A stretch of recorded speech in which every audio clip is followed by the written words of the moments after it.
ん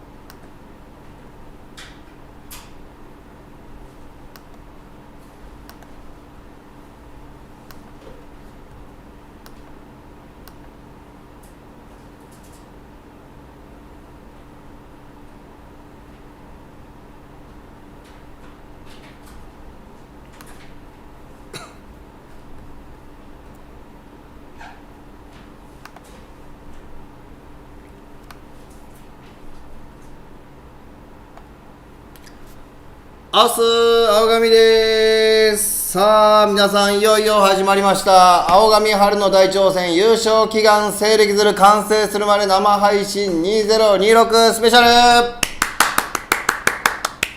さあ現在ですね、撮影配信準備中ということで、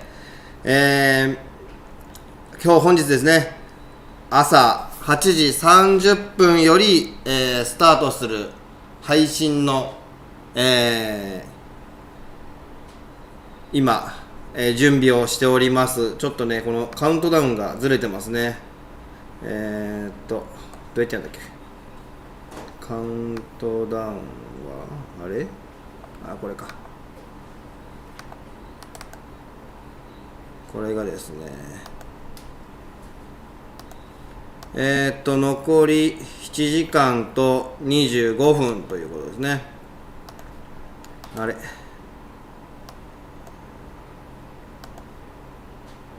7時間と25分なんで、420プラス、420プラス25、445でいいですか。445分。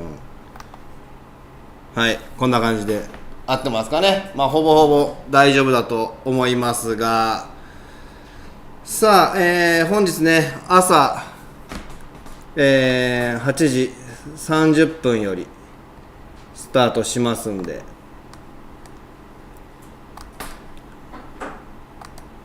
あれこれなんで出ないんだろう。ここからはですね、まだこの辺のね装飾もまだ終わってませんし、いろいろと準備もまだね裏でもすごいやってるんですけれども、マイクはオフになりますが、ところどころまたマイクオンにしていきたいなと思います。ちょっとヘッドセット取ってもらっていいですか。それ取ってもらっていいですか。はい、は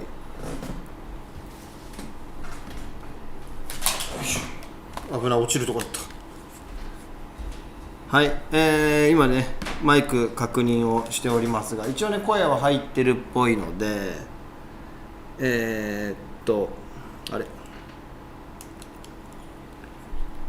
はい、ここからはね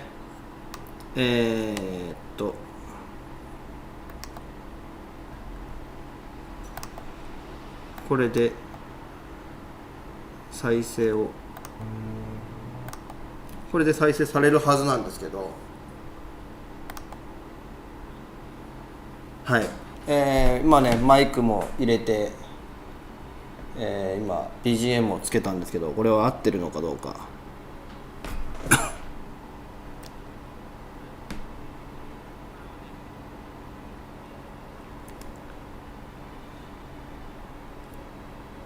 どうなんでしょう。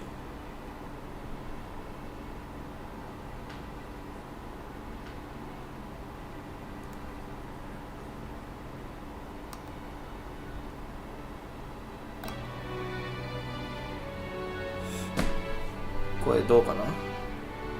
これは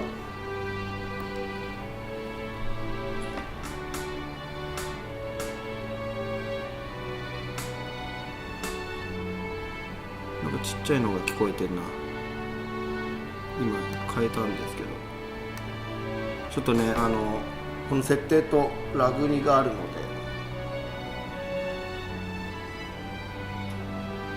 いけてれば、いい感じに音入ってると思いますんで、この後、ところどころまたマイクオンにしますが、準備やってきますんで、長丁場になりますが、今ね、もうご覧になっていただいている方、ありがとうございます。今年もどうにかね、優勝祈願のために、どうにか一日で折れるように頑張りたいと思いますんで、最後まで応援をよろしくお願いします。それでは、準備いってきます。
さあ皆さん、配信が開始して間もなく50分くらいかな、ということで、どうでしょう。1時間の間にだいぶ装飾が、簡単ですけど、できました。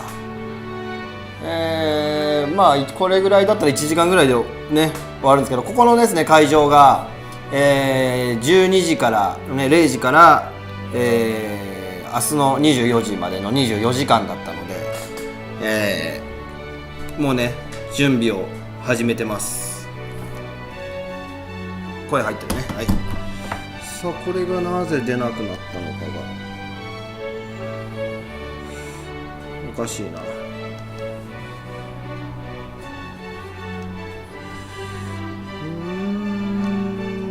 カウントダウンが出てないんですよね。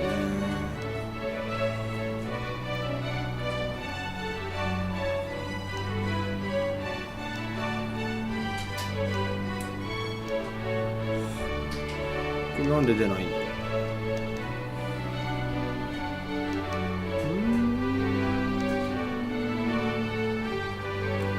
さあこちらはですね、横浜市内某所ということで、あれ出ないな。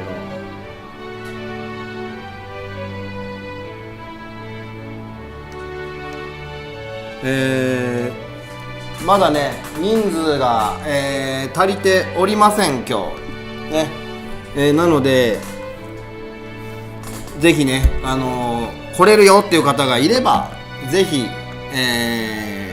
青髪のインスタグラム DM までご連絡いただければありがたいです。これテロップが出ないのがちょっとね、もしかしてこれがわかりましたね。多分これをこうすれば、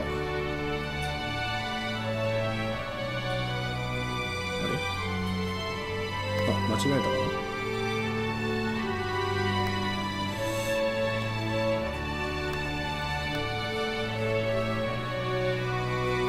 かな。出ましたね。よかったです。手元映らないんで場所変えますね。これをもうちょっと小さくしてここにで文字をこれも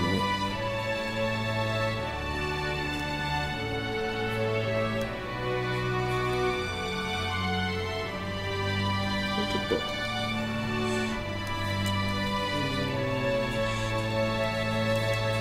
でこれだとどうですか。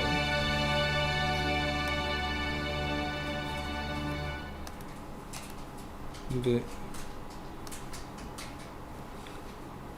あれこれを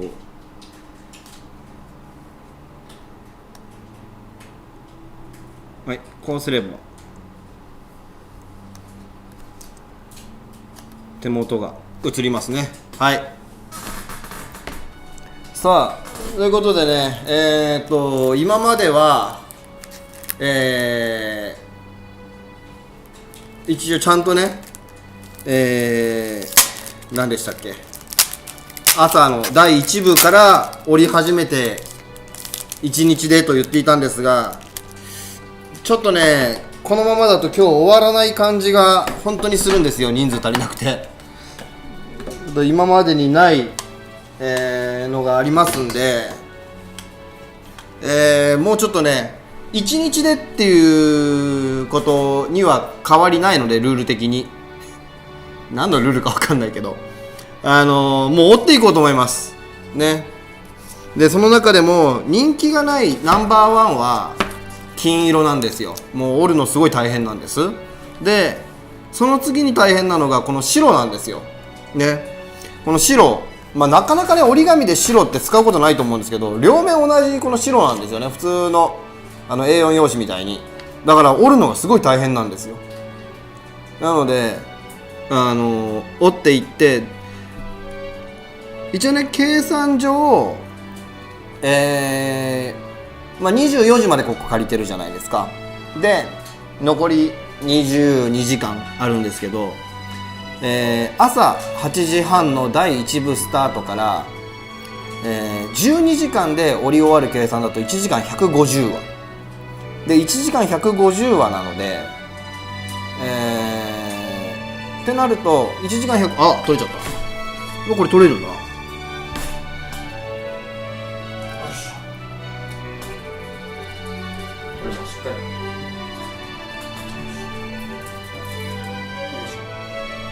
1時間で150話ということは、で12時間で1800なんで、ちょうどねこの白200枚を、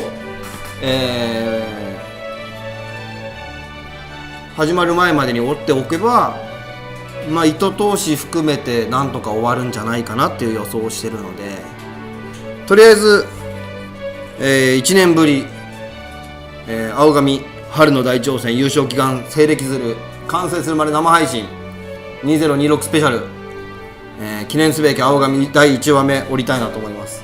うわ始まっちゃうな。では2時6分スタートです。いやーしてね、この青髪ね、この白を折るの初めてなんですよ。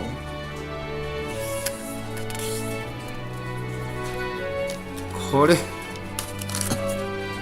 や久々すぎて折り方忘れてるな。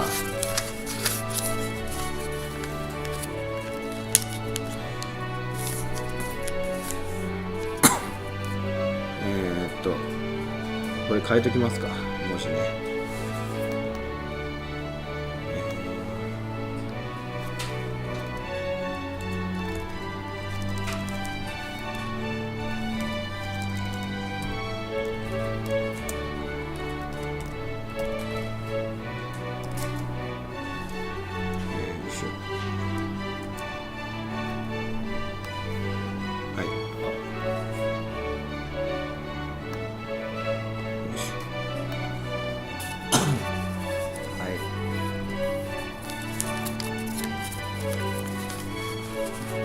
いや始まっちゃったな。2026話なんでね、今現在この会場には青髪とスタッフがねいるんですけど、2人でね、1人100話ずつ折ればこの白は全部終わる計算なんで、白200枚を朝までにで、1時間で20話ぐらいの計算なんですよ、青髪はね。折ってる、やっぱもうね長年折ってるんで、ってなると5時間で100話ずつ折れるで、開始まで6時間20分なので、朝までにはとりあえず折り終わる計算で、いきたいなと思います。ぜひね応援コメントなど、いただければ、見ている方がもしいるのであれば今、でね本当に横浜市内、館内某所なので、行けるよっていう方はね本当に1時間でもいいのでぜひ降りに来ていただければ嬉しいですよ。仕事前の1時間、仕事後の1時間とかね、ぜひ、降りに来ていただければと思います。白大変だな。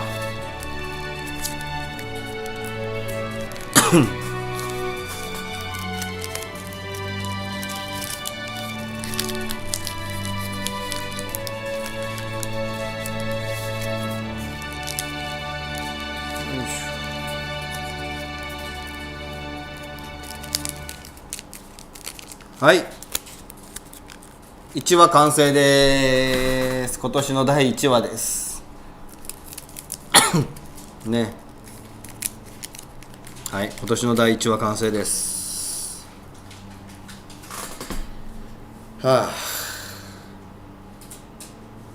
一応ね、ち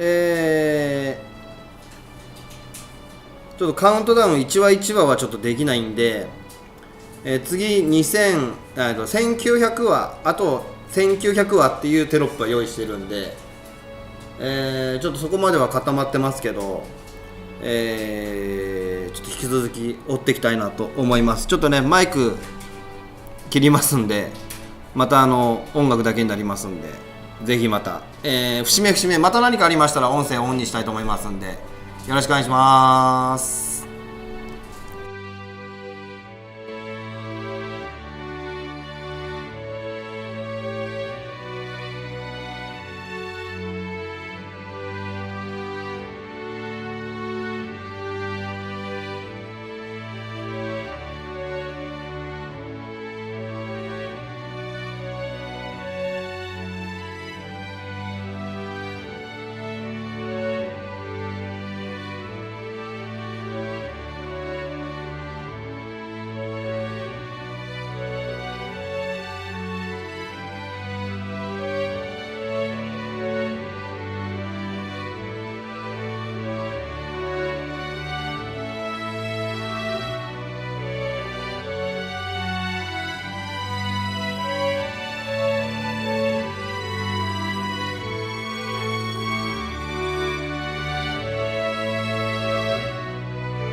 はーい、見てる人いますか？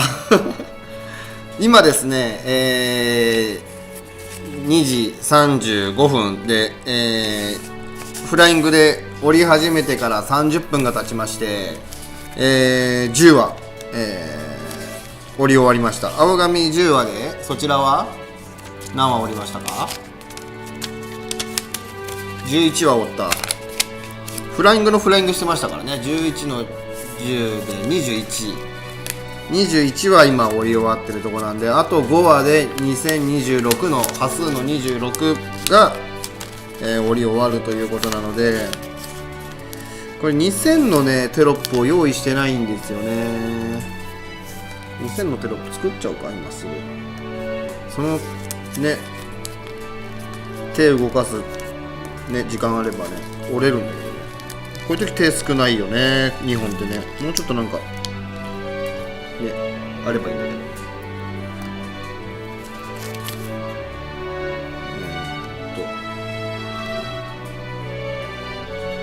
あ、消えちゃってるかな。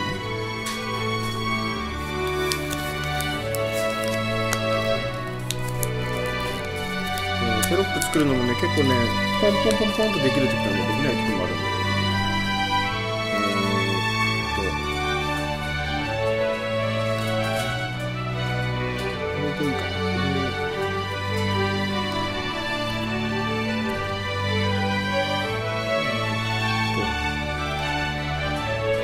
今マイクオンにしてるけどカノンの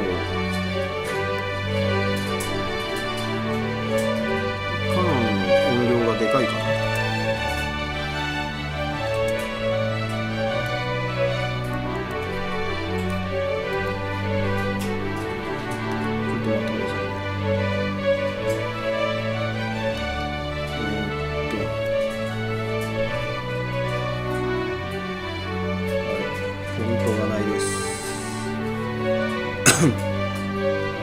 こうしてる間にねスタッフ含めて、ちょうどな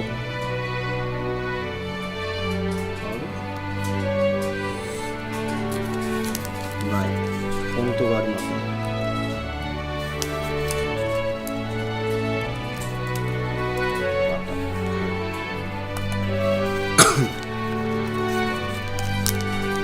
これで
このね青髪のこのもう皆さんわかると思うんですけどね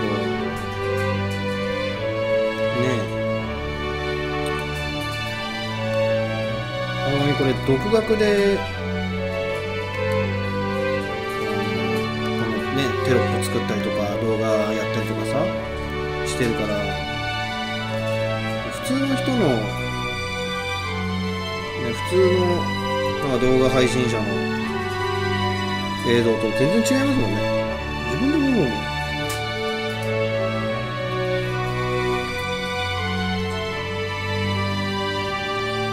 かといってじゃあ今からねやり方変えてってなったらできねえんじゃねえかなと思うよ。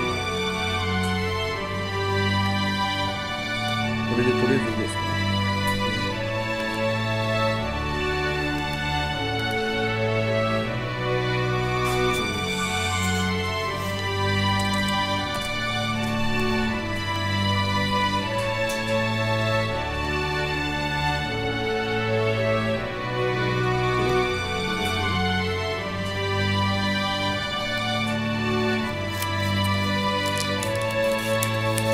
さあこう喋ってる間にあと何話ですか。こちら何話できましたか。 14？ 2、4、6、8と今それやってるので 15？ じゃあちょうどこれを青紙が折れば残り2000とラブ2000とね。なんだっけ、ラブ2000っていう曲を、あら剥がれちゃった。やっぱね、養生テープ、この会場に目をかけないように養生テープでやると、ね、剥がれやすくなっちゃって恥ずかしくなる。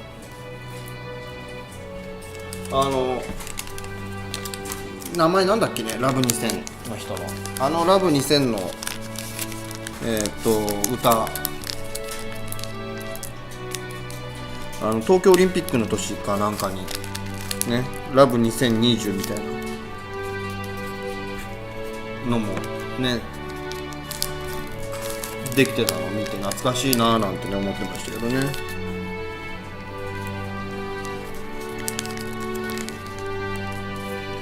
よいしょ。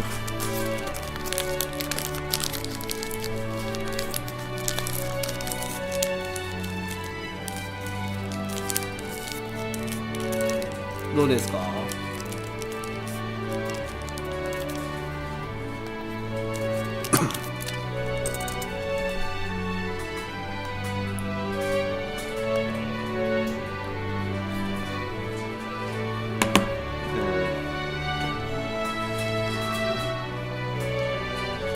おお、でかいでかいでかい。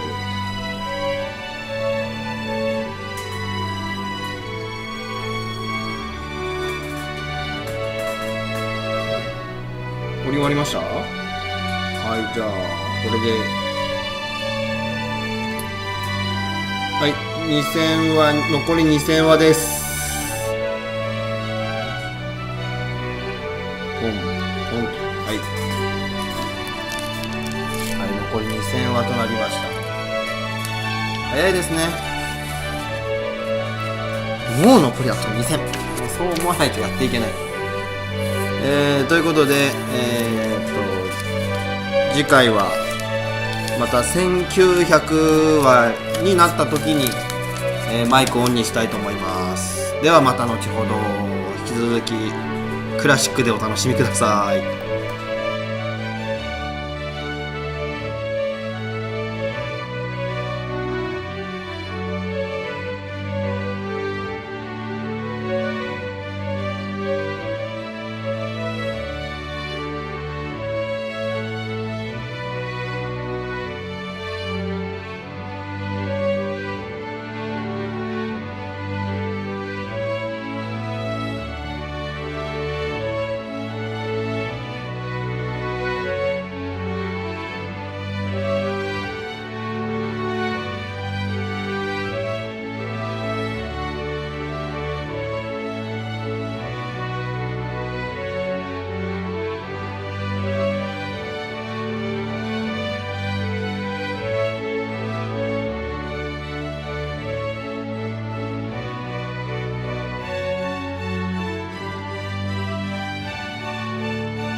タコちゃん、青スチャットメッセージありがとうございます。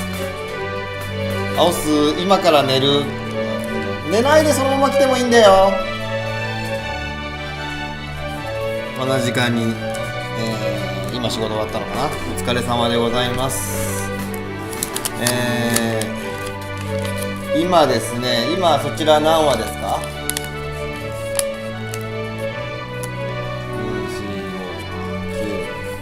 ？45、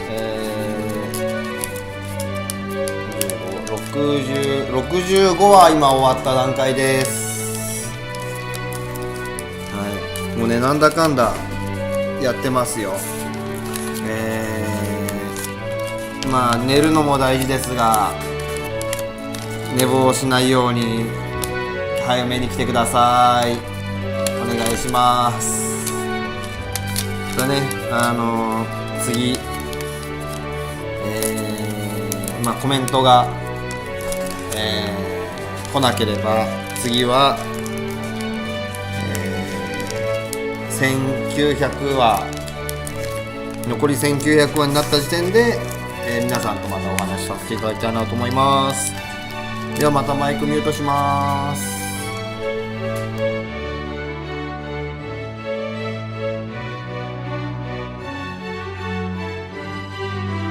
あ、タコちゃんからコメント。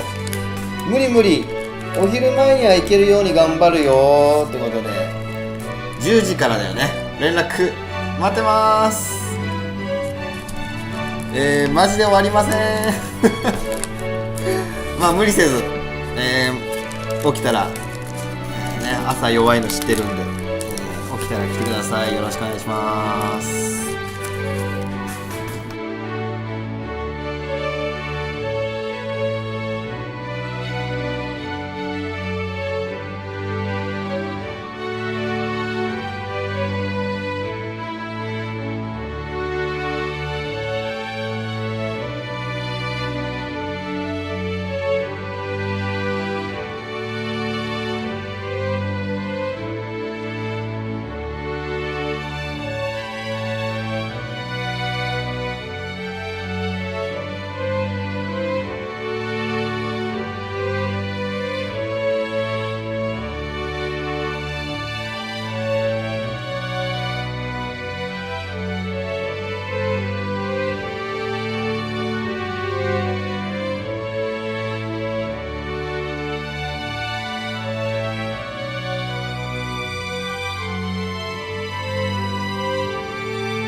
タンタンさん青す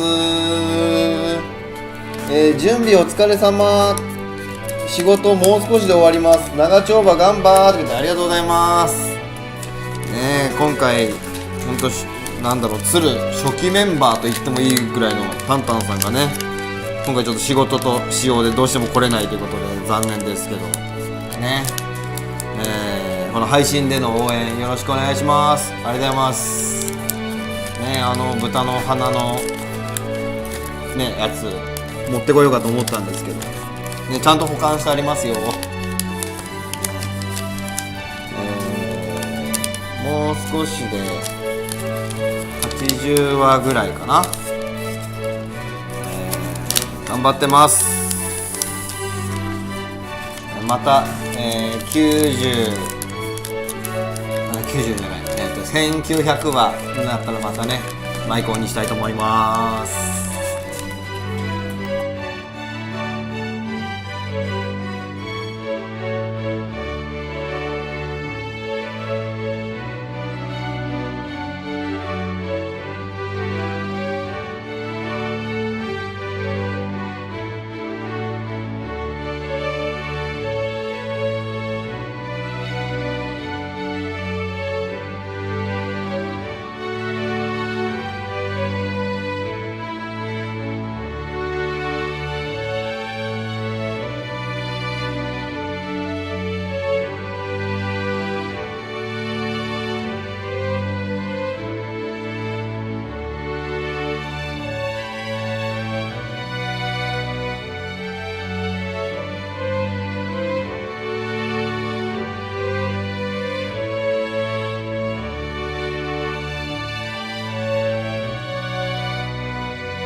さあ見てくれてる人いますか？今青紙で、50話折り終わりました。1時間35分違うね、1時間40分かかりましたね。まあやっぱりね、上手い人というか慣れてる人でね、1時間20話っていうのが基本ぐらいで考えてはいるんですけど、今のところだとちょっと遅れてるぐらいかな、青紙で。今そちら何話ですか？55話ということで5話ちょっとずれてますね。105話なんで、あともうちょっとで126話いけばこのエマテロップが1900に変わると思いますので、またそちらで、お会いしましょう。後ほど。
さあ皆さん改めておはようございます。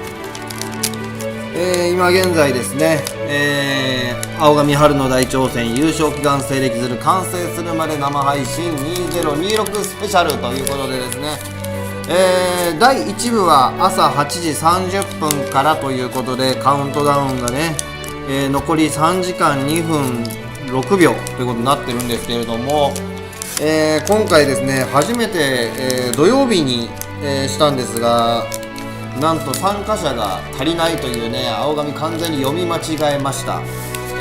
なので、今日ね来てくれるね、仲間が、もちろんいるんですけれども、この完成するまで生配信は、1日で降り切るということで、この会場も24時間借りてます。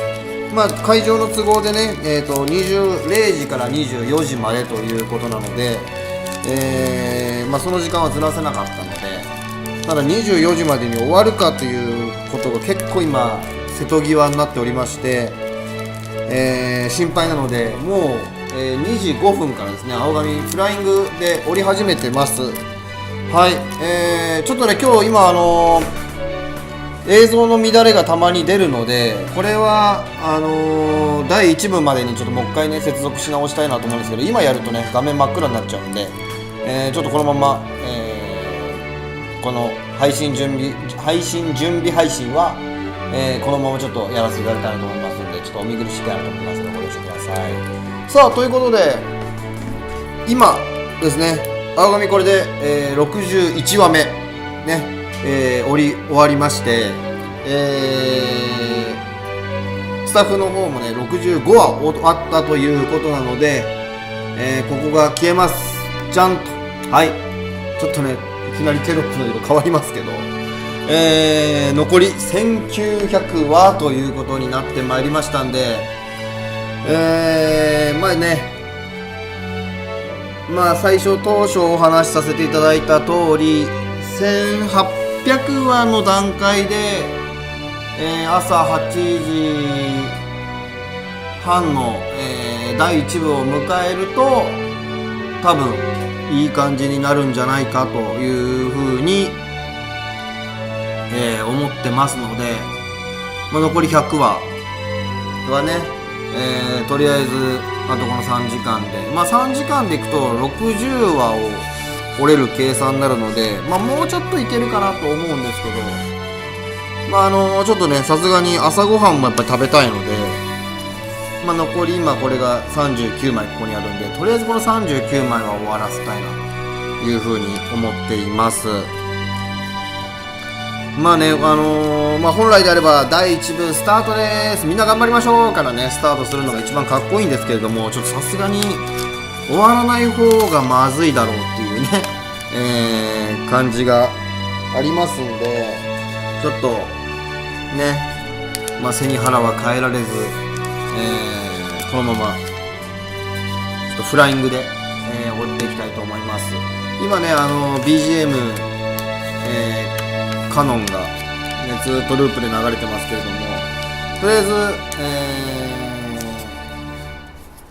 この準備配信にはちょっとずっとこのクラシックを流していきたいなと思いますんで、皆さん、もうちょっとね、多分この配信は7時半くらいには1回終了したいなと思ってるんで、それまでまずは、この第0部というんですかね、準備配信ね、お付き合いいただければと思います。ではね、またマイクオフにしますんで、この後もよろしくお願いします。頑張ります。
さあここでですね皆さん、今声入れました。おはようございます。なんと、先ほどメッセージをいただきました、タンタンがサプライズで来てくれました。今来てる、もう来てる、そう、これラグがあるから。いやー、ありがとうございます。夜勤明けで、困ってる私を助けに。もう先輩でいいんじゃね？いや、さすがに。ここなんとかね、なんとか終わりそうな雰囲気なんですよ。なんとかギリギリここさえやっとけば、ね、もう頑張るしかない。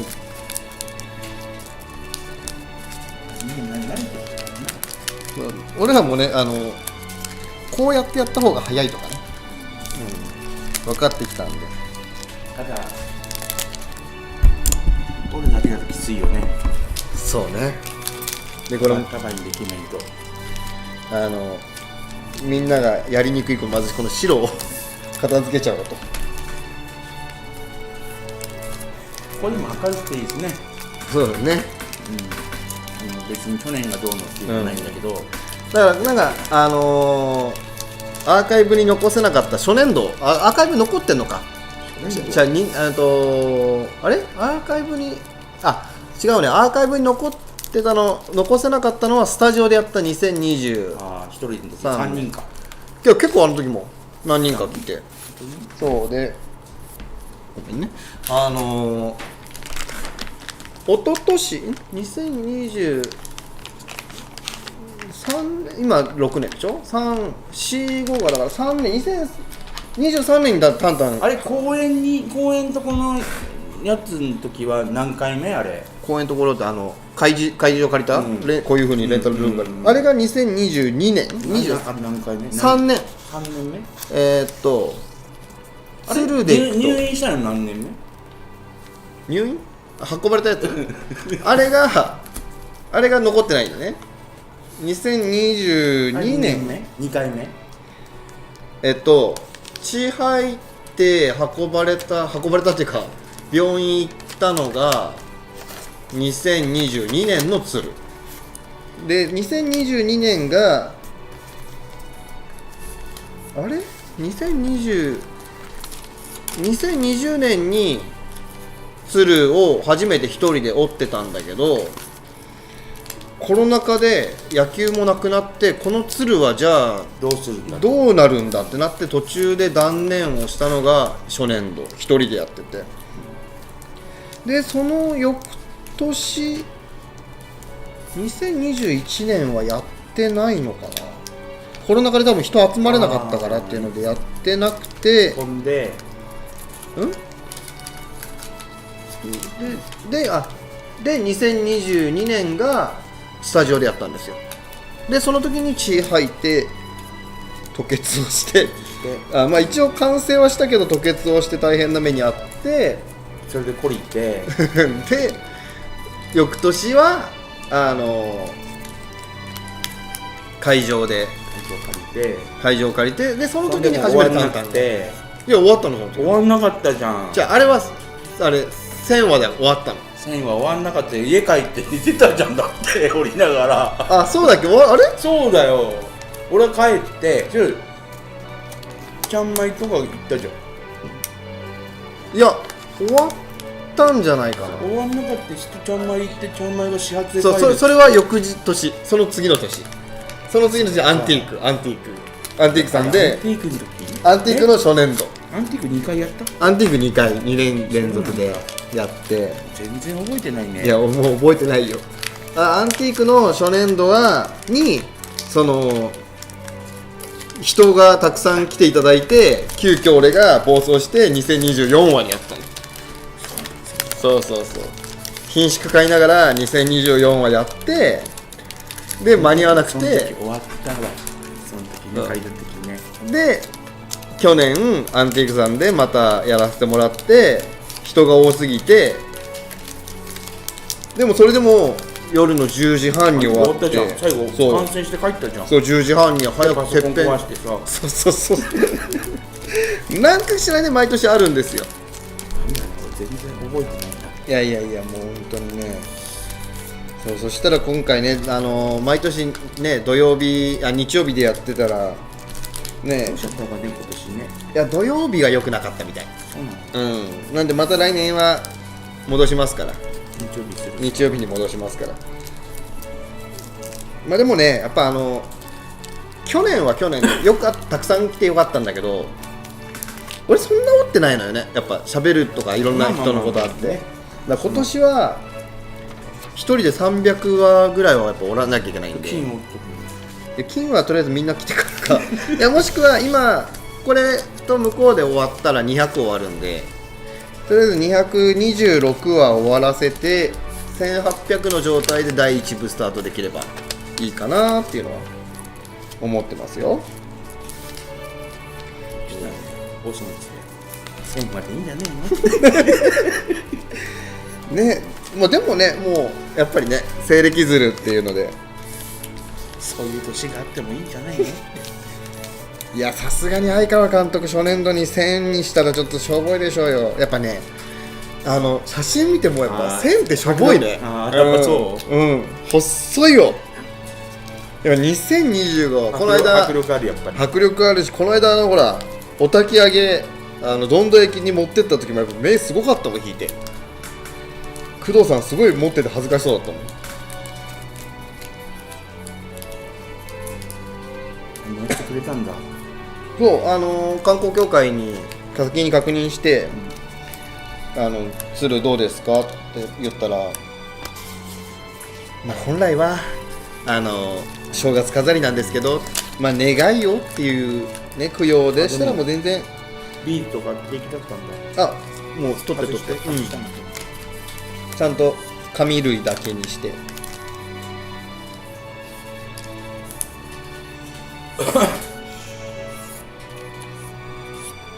今日は今年はフルで来る人はいるんですか？まあ工藤さんとかはまあフルで、あとはもうでも本当にね、仕事終わりになっちゃうけどとか言って来てくれる人も結構いるんでありがたいよ一応。見るもんが何人数足んないでも実際足りないし困ってんだからその詐欺みたいな言い方しないでよ。マジで今回俺人足りなすぎてうなされたのがもう寝れなくて夢に出てきた。出てくる鶴折ってるの夢出るの。終わんないどうしようって言ってるので、やっ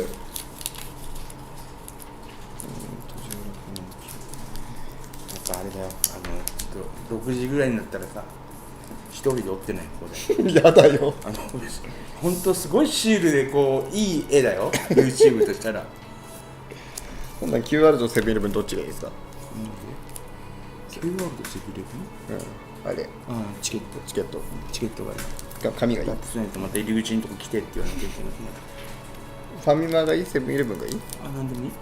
どっちが近い？セブンでいい。セブン。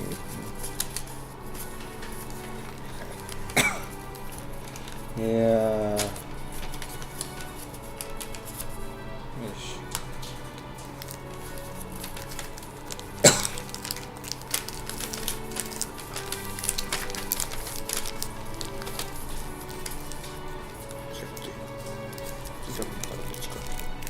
え？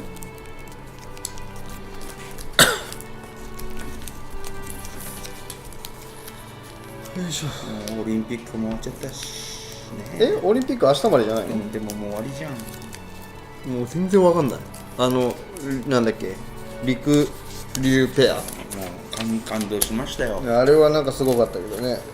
9583。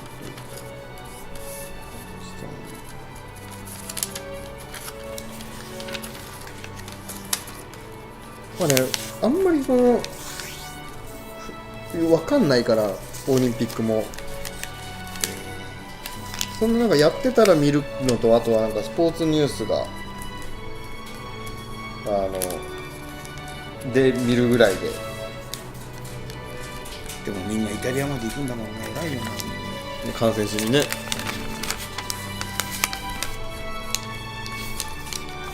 じゃあ次 WBC だよ。ねえ WBC もうだってね練習試合ね始まってるもんね始まってんの？いやわかんないそうなんでしょそろそろ練習試合もやるんじゃないの？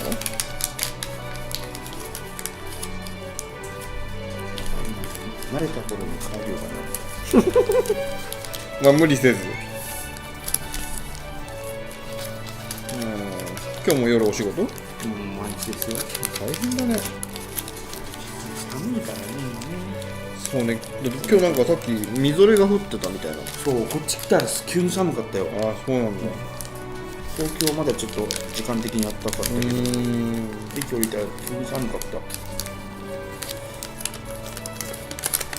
それじゃあ皆さん東京からわざわざ今この仕事終わりに鶴尾に褒めてほしいよね。来てくれたんですよ。本当にありがたい限りで。家がそこじゃないんだからね。そうね、本当だよね。で今年はまだ初場所も行けなかったしね。行けなかったですね。行きたかったですね。まさかチケットねあんな取れないと思う、平日も取れなかったの。もうびっくりした。一個も当たらないかと思って。でも優勝パレード見に行っちゃったけど。あら、そうなの？全然家近所ですから。まあまあ確かに。パレードだけ見に行こうよって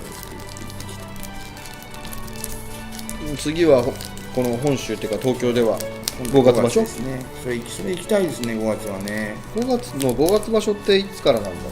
5月場所5月の10何日からですよ。10日過ぎですよ。と5月場所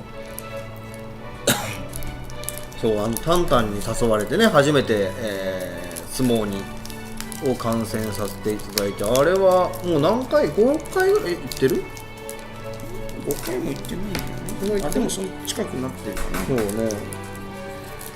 で我々のねベイスターズファンには爽やかというね力士がねいまして、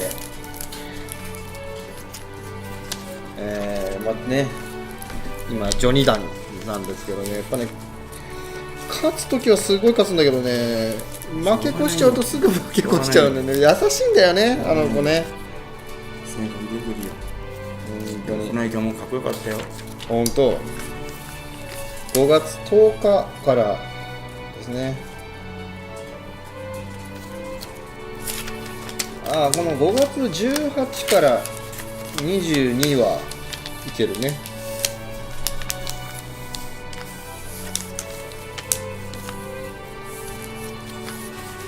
あ、初日もいけるよ。初日なんか取れないんじゃない？初日って取れないもん。開幕戦と一緒だから。あ、そうなんだ。いや平日がいいかね。平日がいいんじゃないですか。もう後半戦とは言わず、もう前半戦全部ハマスタ東京ドームなんだな。行ける時に行かないとそうね。本当に取れないもんね。いやだから多分なんだっけ大野里あの辺からまた人気が出てきたっていうかね。しかもね序二段と違ってね上の選手は全員全試合出なきゃいけないからね。そう。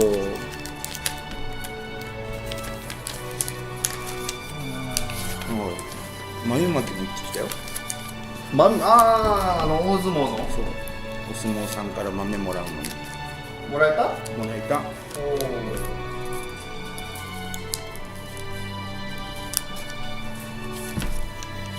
よいしょ。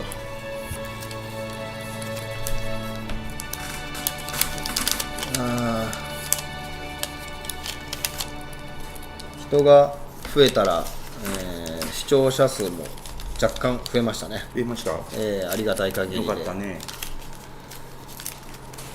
なんか2人とか3人とかっていうの見るとさ、なんか昔のやつを思い出す。まあね、まあでももうね、まあこの時間だからっていうのもね、もちろんあると思うけど。さあ今日はね、今日なんかはしてオープン戦の初戦だから、その時間はみんなオープン戦見るんじゃないかな。見ないのここで。一応流すはするけど、内容を言えないから、言えないね。そうねルールが変わっちゃったんでね。解説はできないね。そうそうそう。みんなで見るんだ。だからまあこれぐらいこの薄いから。まあみんな見てないけどな。まあこっち見なきゃいけないからね。おりながらだから大変だよね、見ながらおるのも。そうそうそう。お土産も差し入れも何も。いやいや、もう本当に来てくれるだけ本当にありがたい。急遽ね。本当に来るつもりなかったね。いや本当に来れないと思ってたから今回は。本当に来るつもりなかった。もうあんなにね、もうずっとね、ごめんねごめんねすごい言われるのが今頃まだ準備してるかなと思ってうん設営をしてるのかな。毎年そんな感じですもんね。今ぐらいにうん設営でしょ大体。そうね、アンティークさんの時はやっぱ営業時間もあったから、これぐらいやってっていうのはあったけど、ここの会場が24時間だから、だから3年前の会場を借りた時は0時過ぎに来て1回帰って寝たもん。あ、来たね。そうそうそう、準備して配信つけっぱりして1回帰って寝て、今日もそんなのじゃないからもう来る前にもう軽く寝て。長いよまだ。長い長い、全然まだ始まってないんだもん、第一部が。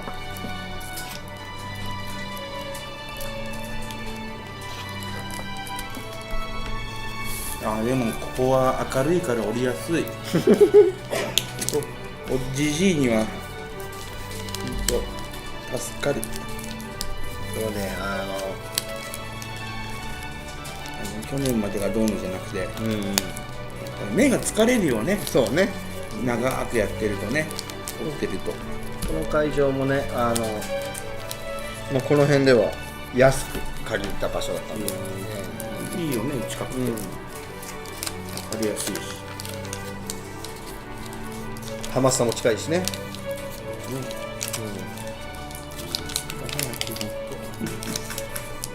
当にもう月曜日からチケット発売ですまた。今年はどうなんですかあれは。いや、まあ今までのね方式が、まあ、使えなくはなったけど、チケットの買い方は別にしても買い方はいいなでね、そうね、分かりやすくて、うんなんか、ただ知って買える。アマスポでも言ったけど、あれができなくなっちゃって、リストが出なくなったでしょ、座席研修の席種の。だから立ち見がいつ販売されるのか分かんない。そう見てみないと分かんないから、それがちょっと立ち見販売、まあ、開幕戦いきなり立ち見からもう販売してたから、も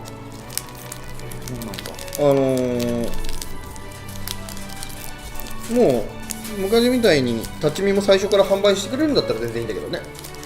それがまだはちょっと分かんないから。でも僕は7月の予定まだ分かんないんですよ、正直。7月7月のね、うん予定まではね、分かんないんですよ。でもなんかその変わったやつを見たら、電子チケットにしてたらリセールってリセールもそうだし、なんか座席も変えれるんだよね。そう空いてれば。そうそうそう。だから今気になるのは、座席を買った状態から立ち見があったら立ち見に変えれるのかっていうのがね、そう気になりはするけど。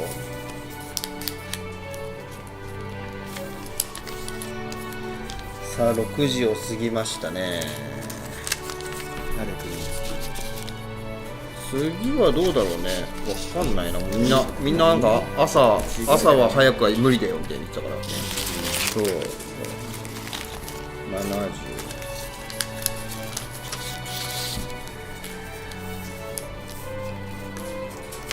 やっぱ折れるもんだね。もう覚えていい？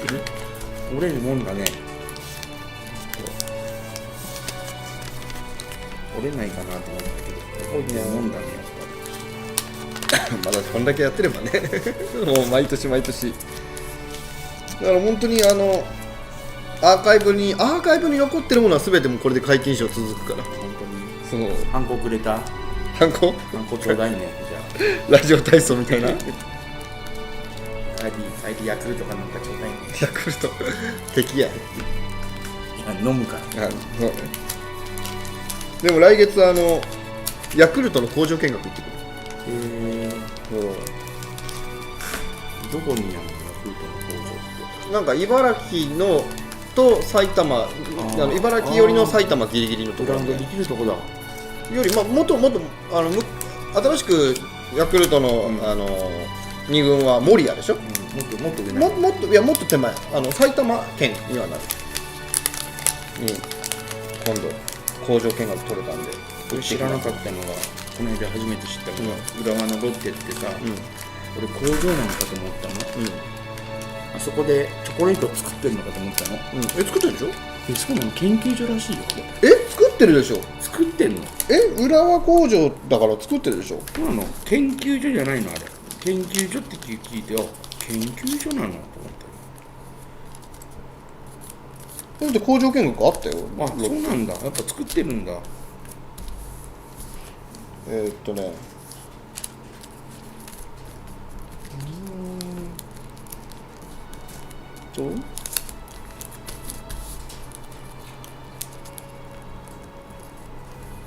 浦和工場、当工場は1964年に誕生し、板チョコを中心にパイの実やコアラのマーチなどのチョコレート菓子やアイスクリームを製造しています。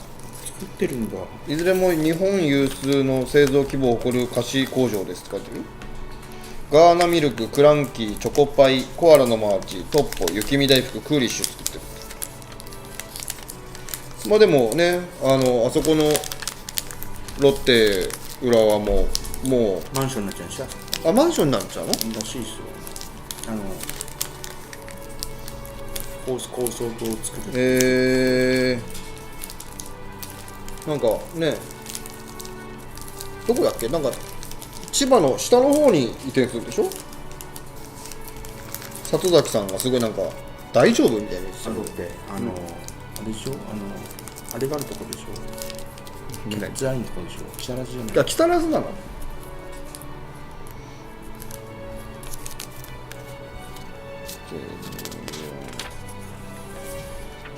横浜の選手は行きやすいよね。君津市だって。ゆりかもめしますアクアラインね。アクアラインでピュッて行けるもんね。そうね。西武の選手とか大変だよね。そうだね、西武もそうだね。あれ西武はやんないですか。じゃあ横浜がやらないよ。横浜もやらないんですか。3リーグ戦に変わったから。横浜はロッテともやらないですか。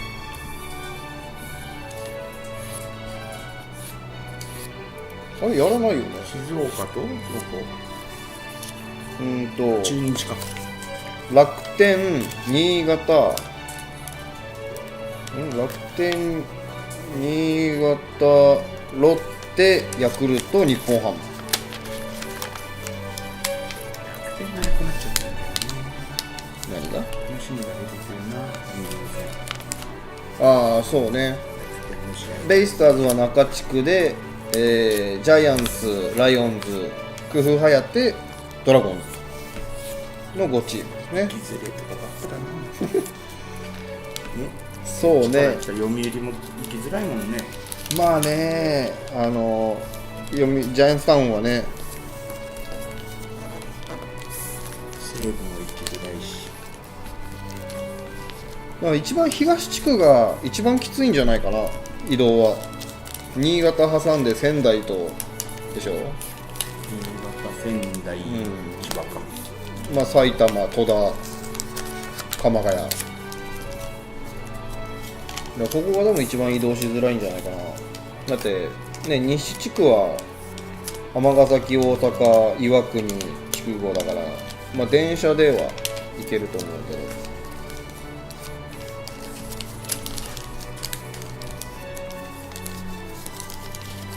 もうこれがでもね、日本ハムだって今、ね、北海道に2軍移転、行ってるね。なんか3軍を鎌ヶ谷に置くみたいな話もなんか噂が出てるらしいけど、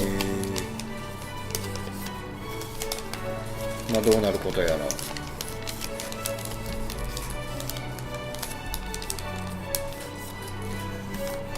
3軍っていうのは別に背番号が3桁じゃなきゃいけないわけじゃないんでしょ。だからリハビリ組とかを3軍にしたりとかね。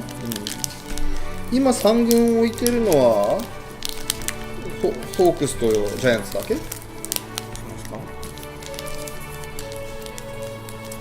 ゃないかな。そもそもだって普通のプロ野球チーム3軍まで持ってるモテる規模がないでしょ、球場も。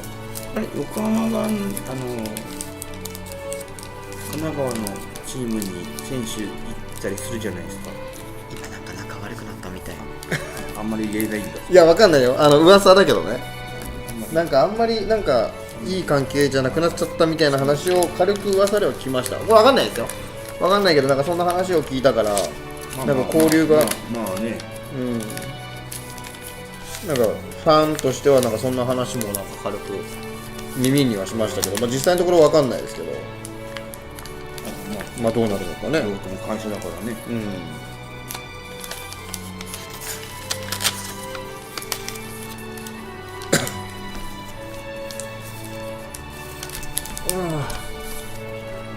2点までなれないよね。そうね。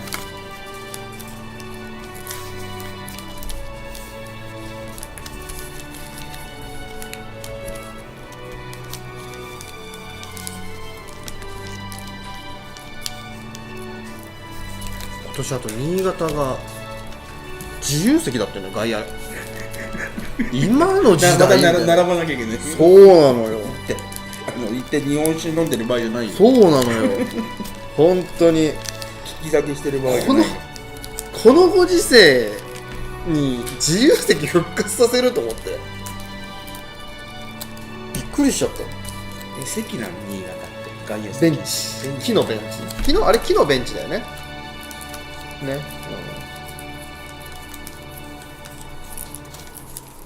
ちゃんともう行く今回。行かないってそういうのにもじじいはね、おじいちゃんはもう無理なんですよ。そんなことないよ。福岡で身の程を知ったっすよ。そう、まあおじいちゃんその話題で思い出したみたいですごいあれだけど、うちのマサちゃんが北海道帰ることになりまして。あれ、そうなんですか。そう7月いっぱいでね。こんな身内ネタをここで言うのもどうかと思うけど、じゃあなかなか会えないですね。そうなんでね、まあそれまでの間にね、その前に1回どっかでお会いできれば。そうハマスタにはね、ヘルニアがひどくなっちゃって、そうなかなかだから外野に来るのもねって話もしながら、もうウィングでいいんじゃないですか。ウィングもでもなんか幸応援のなんかトライアルをやるみたいで、三島の、やった方がいいです。だからなんかね、まあ憶測でしかないけど、去年ね CS でジャイアンツをウィングにやったけど、ベイスターズ側も試してみてどんな反応するかっていうのを見たいんじゃないかな。思いますよ、あれは。ねえ、どうなるのか。結構ウィング席で見てても賑やかな若い子多いから。まあ、広くて座りやすいからっていう人も多いからね、そこの折り合いだろうなとは思うけど、外野にかかるところのちょっとあっち側だけね、そうすると内野側はもう座ってもうみんな。でもそれやってたら他の知らない人ウイングとかで立っちゃうんじゃない？それはみんな周りがダメよって言えば、スタッフの仕事が増えそうでかわいそうだよ。でも今のお客さんみんないい人多いから、まあ丸くはなったよね、みんなね。そこで知ったもんだわ。まあないとは言えないけどね。今ボス言ってますよ、お前が言うなって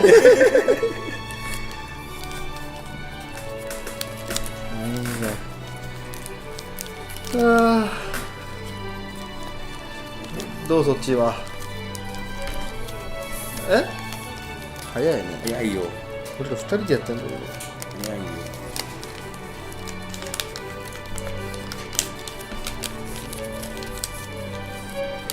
でなんか7時半ぐらいになったらね、配信さすがに終わりにして、朝ごはん行ってきな。いや俺はってもういなくなるしかいいじゃん。帰りは好きに帰れるから。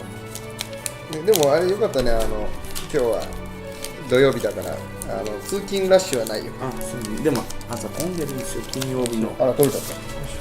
金曜日の始発の電車って。土曜日。土曜日のみんな昨日遊んでるから。お酒臭いね。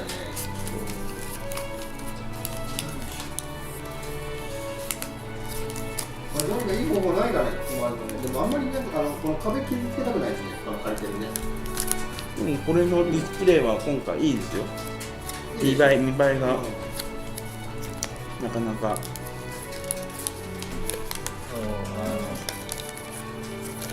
ホワイトボード使うこともないしね。よいしょ。今年は秋田組は来ないですか？青森ですね。青森組。ちょっと今回は今回は来ないです。寂しいですね。そうなんですよ。もう忘れられちゃいますよ。誰って言われますよ。そんなことないよ。そんなことあるよ。今回もごめんねっていう LINE が来てます。なんせ言ってる。なんせ3連休なんでなかなかね。あれ去年も3連休。去年も3連休。令和になって3連休になったからね、これ。天の誕生日でしょ、23日は。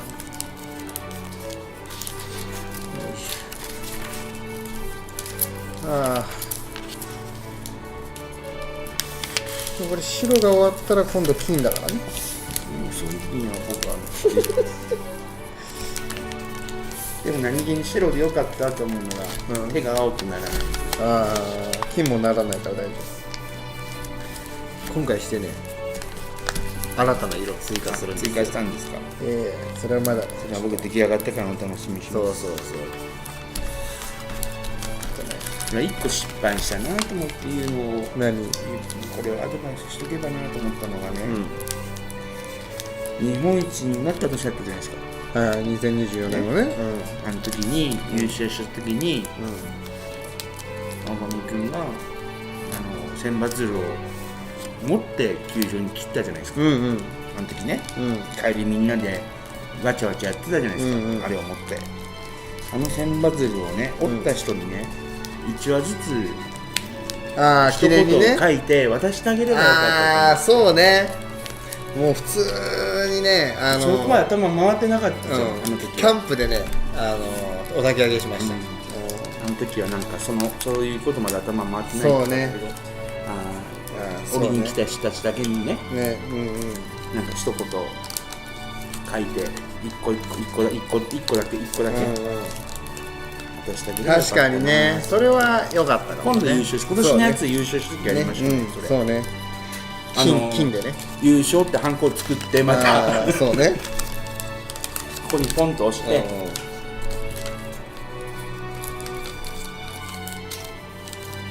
確かにね。願いが叶ったするっていう。その代わり折った人にしかない。そうね。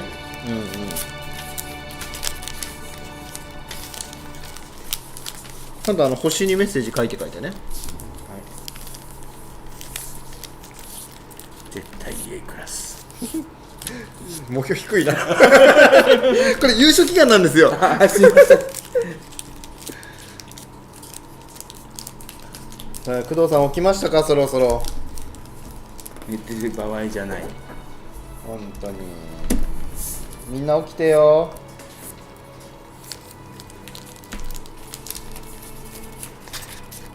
これで80。でもあと10ずつ折ったらもうこれで終わり？白終わる？白終わりです。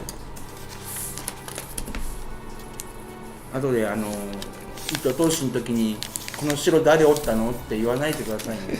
それさっき言ってたの。誰白折ったのって言われた時にまた折り直すとか。大きい声で言わないでください。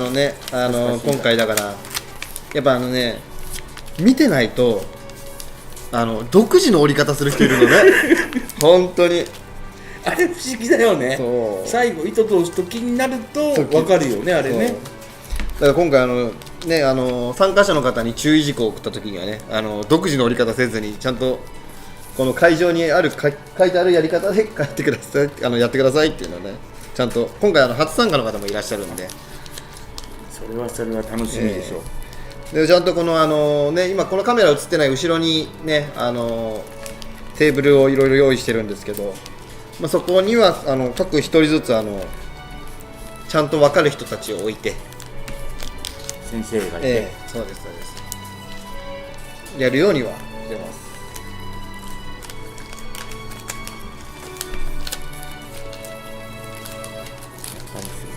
20人ぐらいがちょうどいいのかな。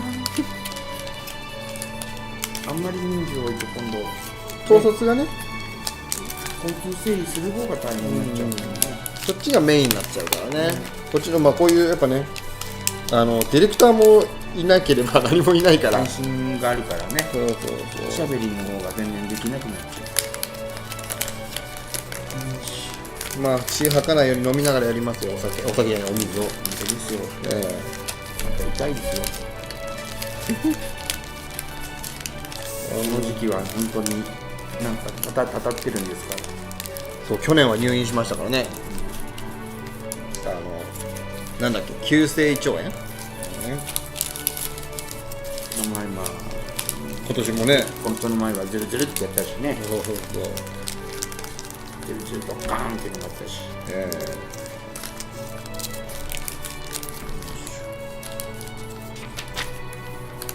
あれ階段から落っこったのいつですか？階段から落っこった？これ階段から落っこったことなんだったっけ？階段から落っこったことなかったっけ？なんか椅子から落っこったんだ。ありますよね。階段落っこったってなんだ？あ、去年ですか。椅子から落っこったのもあるじゃないですか。夏ですか。階段ってなんだっけ？階段あったよね。いつ？去年の階段？あれ階段なんて落ちたの全然覚えてないな。椅子はね、天井のやつやってた時にね、落ちたの覚えてる。なんかそんなこともあったな。よく覚えてるね、人の怪我。人のことはね本当に人のことは覚えてる。自分のことはすぐ忘れちゃう。全然覚えてないもん。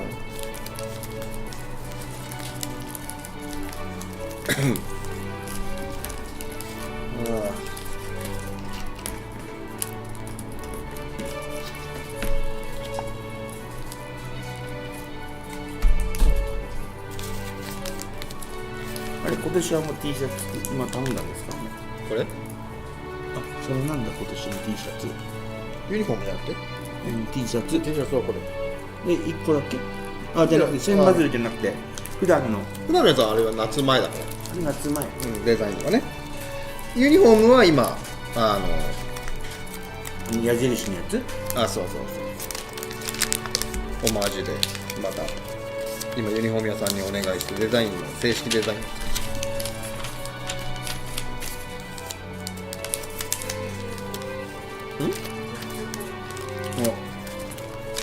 15匹。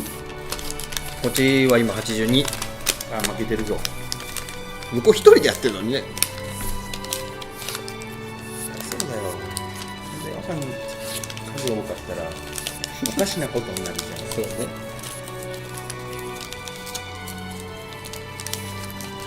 ね。一応ね、この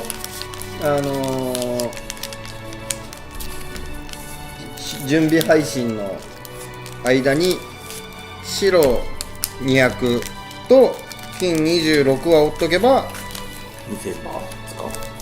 残り1800で。1800。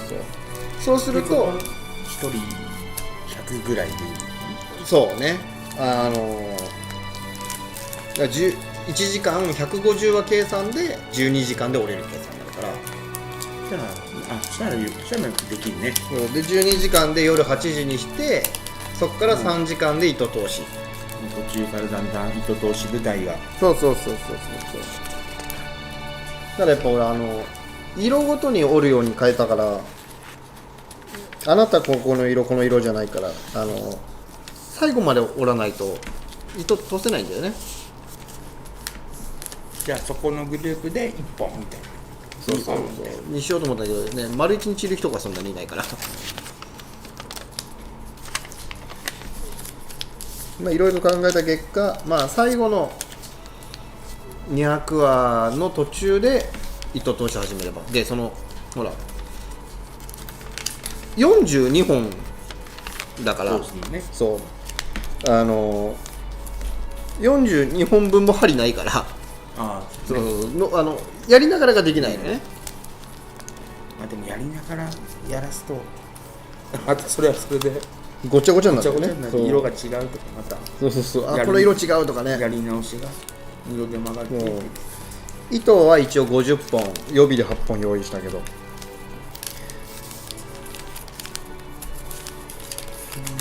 今回このつる折り切るまでのこれいいですね、あ、本当にうん去年もありましたよ。あそうなんですか去年見てないですああ、俺の力士でね。あいつの間に作ったと思ってこれ残り何話ってただこれ最後の方になると分かんなくなるのね。あと何話みたいな。今これで人数だから把握できるけど、本当にね、今のこの川山用だと、タヌキですけどねできるんだけど、まあ、これがねその方が遅くだったり早く帰んなきゃいけないとかなってくるとひしひし言うようにで続きはスタジオでね、なんで一応スタジオはめっちゃ綺麗にはしてきたんですよ。一応ただだから折ってあと糸通し何本とかだったらこの会場を延長してやりきってもまあでもそうですねいいかなと。糸通しをスタジオでやるのは大変だよねそうなんですよね、量的にも広さがね、量的にもうん広いスタジオでもさすがにね、狭いところだとね30畳のスタジオでもそんなにないからね。そんなねスタジオにね出せるぐらい頑張りたいね。スタジオで素振り入れの練習できるってことでし全部いろんなもの壊れるよ本当に。しかも今うちにバットなんて伊藤光選手のバットしかない。ょちょうどいいじゃないですかまさかの伊藤光選手のバットね、サインもらう前に楽天に移籍しちゃったからね。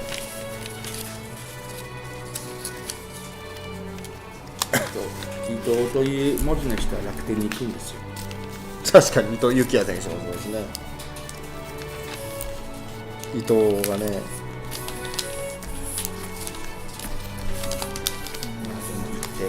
で皆さん良かったですよ選手のねやっぱ人生でね自分の出場機会を求めて出るのはね、まあ当然のことで、まあ結局ね感情論でしかないからね。もうでもね試合に出てなんぼだから。給料もらうんだからそうそうそう。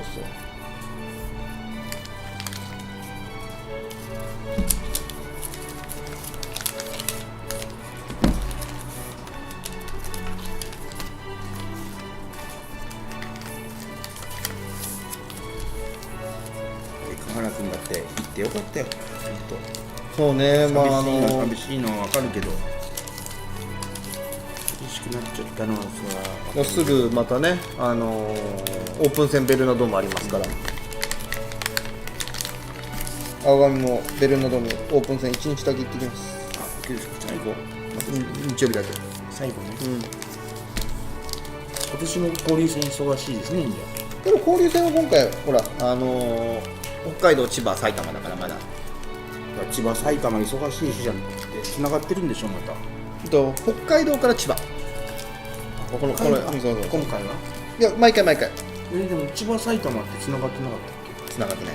北海道繋がってない分かんない、最初の頃はそうかもしれないけどもうこの何年かはずっと北海道千葉、まあでも羽田からそのままっていうイメージでしょ。金曜日移動で。け選手もあれだけど応援する人はそう、しかも今回ねよさこいとかぶるんですよエスコンだから。よさこいそう北海道よさこいソーラン祭りがそんなのあるのそうそうそう北海道なのに北海道でよさこいソーランって言ったらもう大きなイベントで、だってよさこいって四国じゃないの高知はよさこいだね。北海道はよさこいソーラン節が入ってくる。でそれどこでやるの札幌市大通りで大通公園とあと何個か会場あるんじゃないかな。したらホテルって大変だね多分相当大変になってくるんじゃないかな。ホテルの数が多いとは言ってまあ早めに取った方がいいとは思うけど。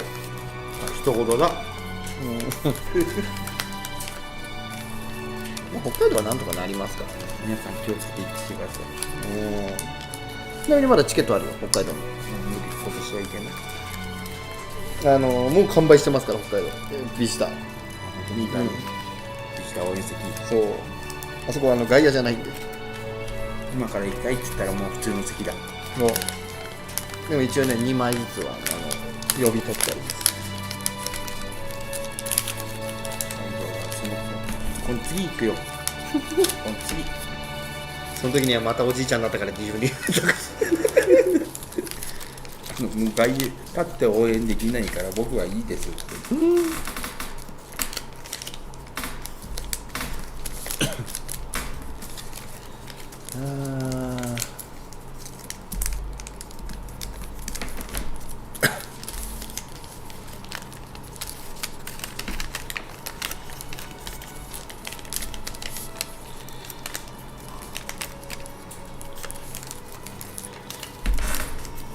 総州行こうかなと思って。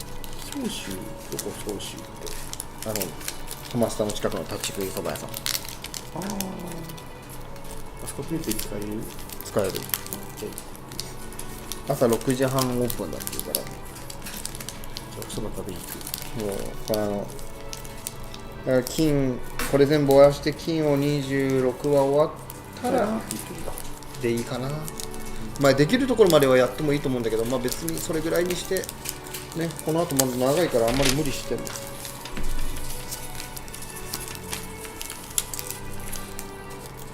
もう人が揃ったらもうお相手するんで忙しくない。みんなに頑張ってもらって、青鬼も頑張って。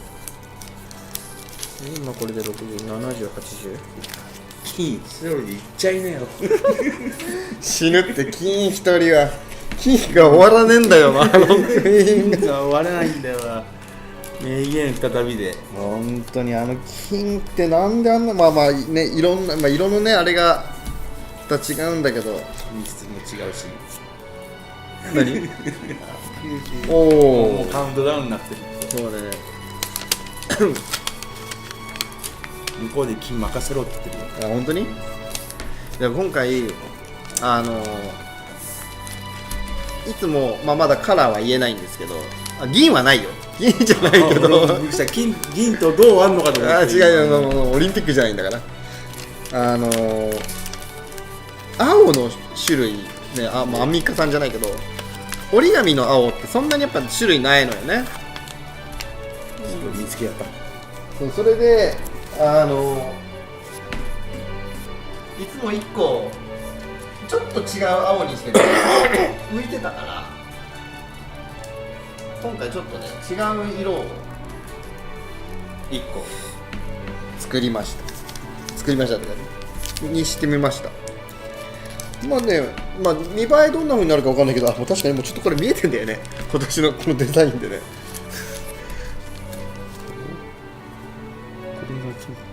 これか、まあ、まだちょっとね、まあギリギリ今見えてないんで発表はまだ差し控えますが、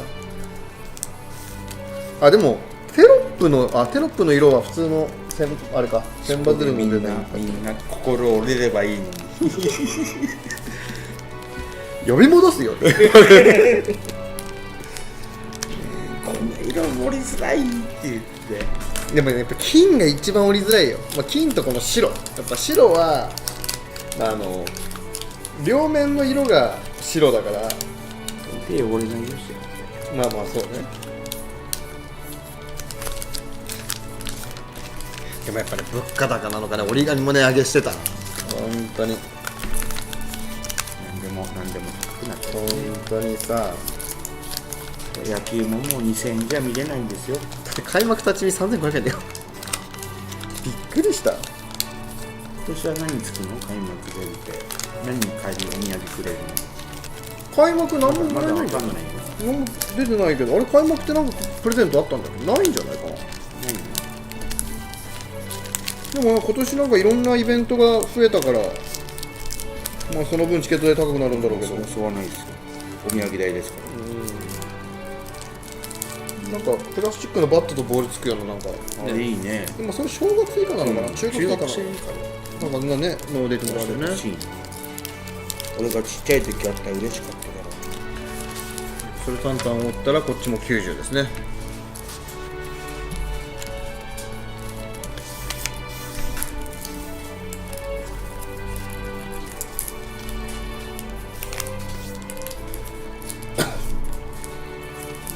だからもう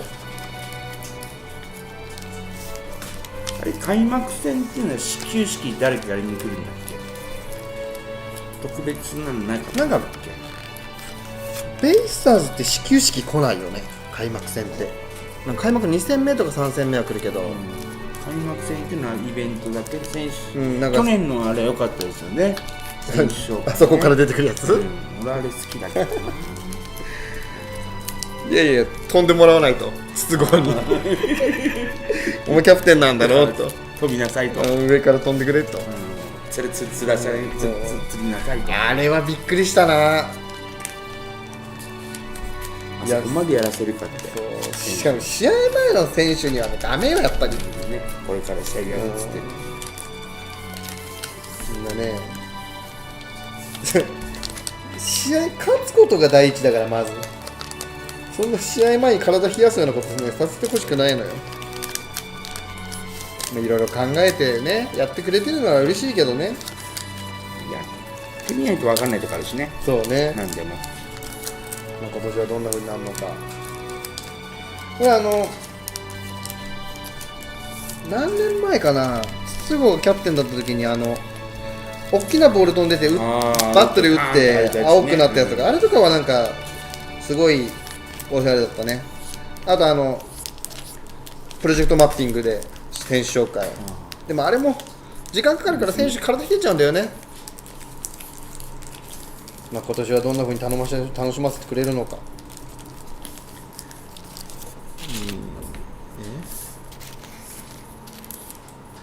これでいいよね。90、はい。6時半のプレーボールっていうのはね、そう帰り遅くなるからね、試合がねかわいそうだよね。でしかも次の日デーゲームだからね、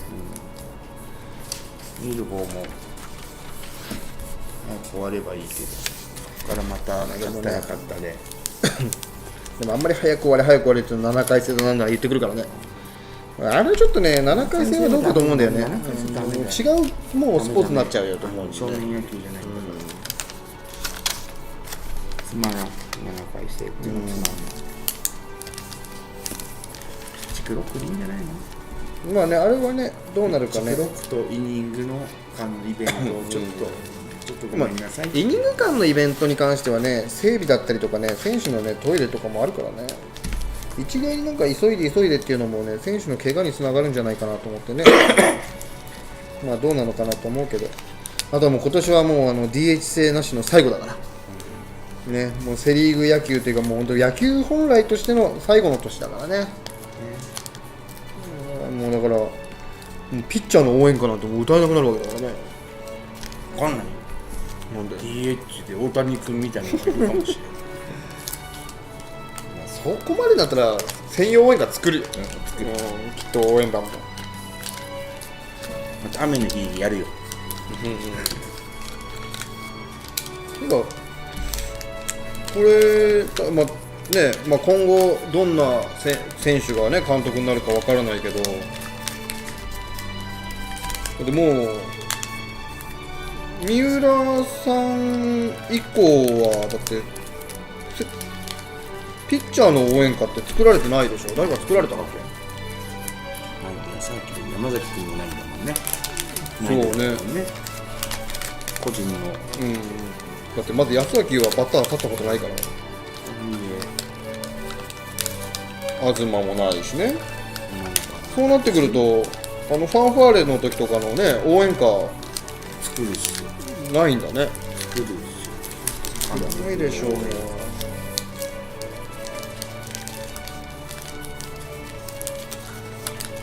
例えばどうするの？一軍経験のない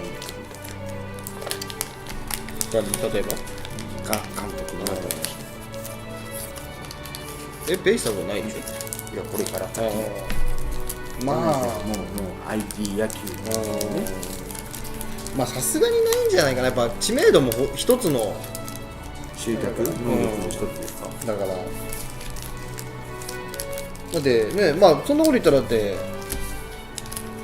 ね、ベイスターズじゃないけど栗山さんだってね、そんなになんかバリバリレギュラーだった選手じゃないし、そうね。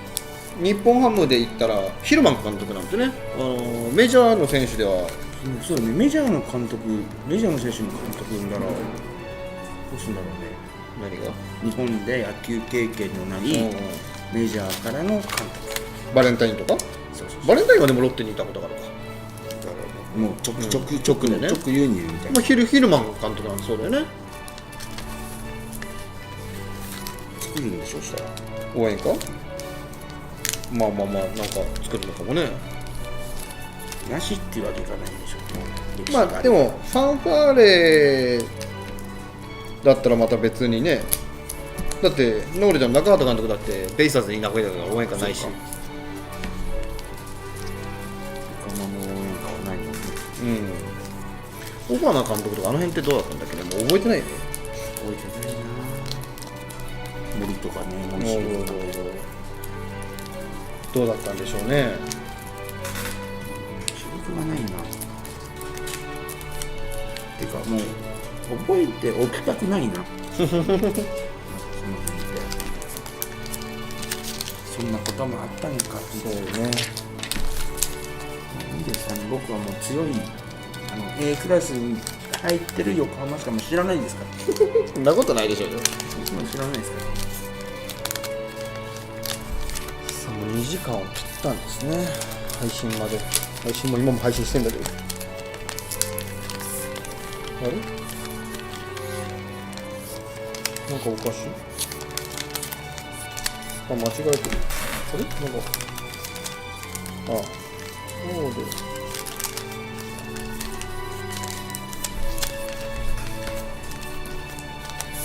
みんな起きたか。ね、起きたのかね。起きたらちゃんと肩倒れておはようございますってちゃんといただきたいですね。ね。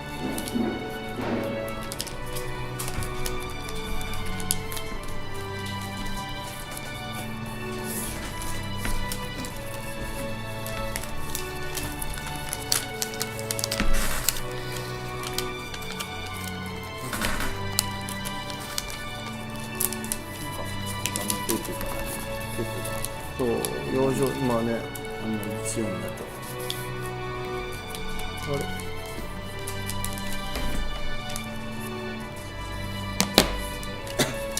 今日は侍の試合するんですか。あるんですか？いや、わからないで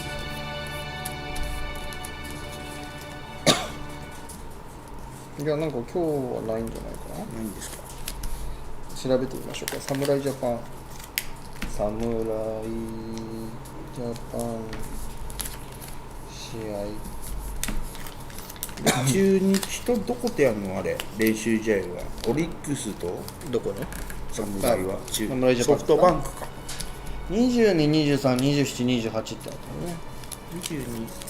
22。まず明日はホークスと。明日、明後日がホークスとですね。で、アマゾンプライムでやるんでしょ、それ。そうですね。27日は、ドラゴンズと。で、28日もドラゴンズと。ホークスとドラゴンズですね。またドラゴンズが勝ってドラゴンズが世界一だって言われるんです。細川ホームラン打っちゃうかもしれないよ。間違え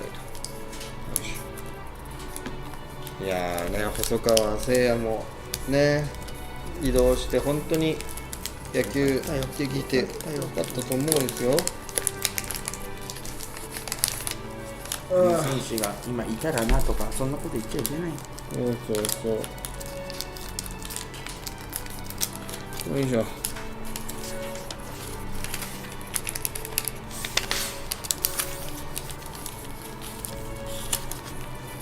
一個聞いてもいいことって言っていいのかな、わかんないけど、東君ってなんで選ばれないの、侍に。まあたまたまそのたまなのじゃないかな。あんだけ成績残したピッチャーはなんで先方に上がらない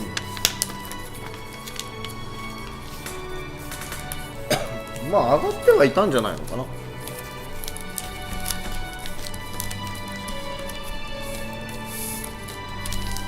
上手去られてるのが寂しいんだけど、でも先発陣がいっぱいいるからじゃないの。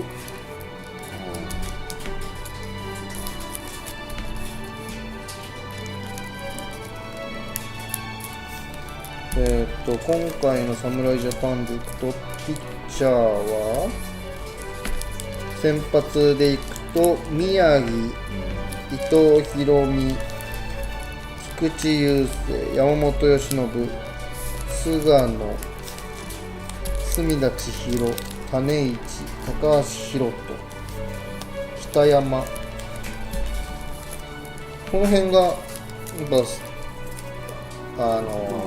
先発陣だから。だって先発陣で菊池、山本、菅野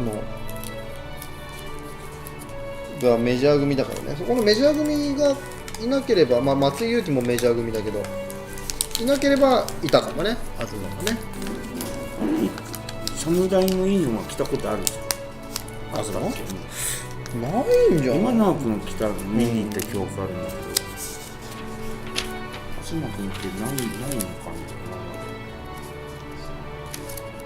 大学とか別にして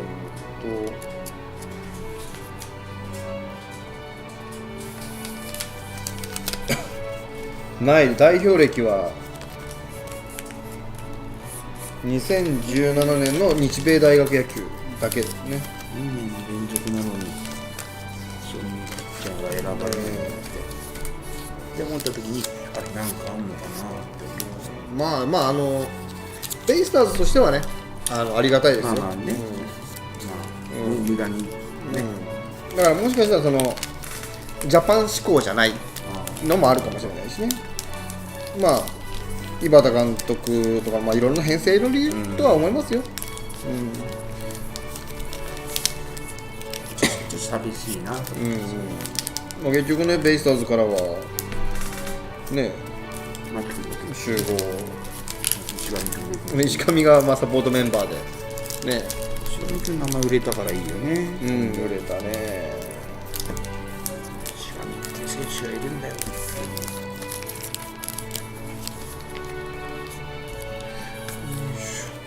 つけてきた。あれ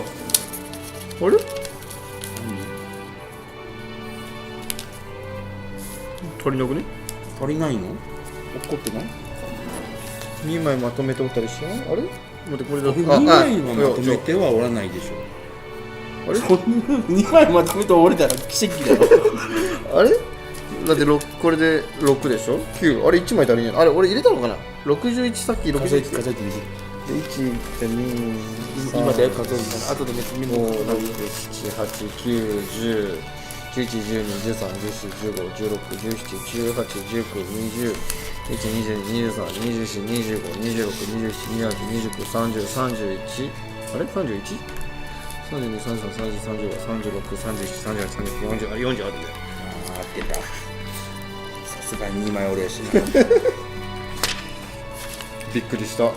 2枚折りできるのしたいよ。早く終わるのに。いや2枚まとめて押したら数合わなくなる。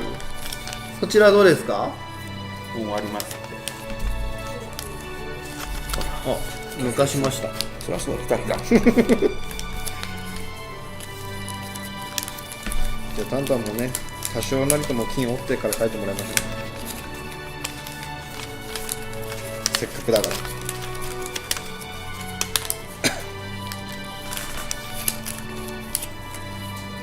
僕は先が見えるからいいですけど。いや俺はもう先見えてるから見えてるんだ。先あとねあと18時間17時間後にはもう終わってるはずだから。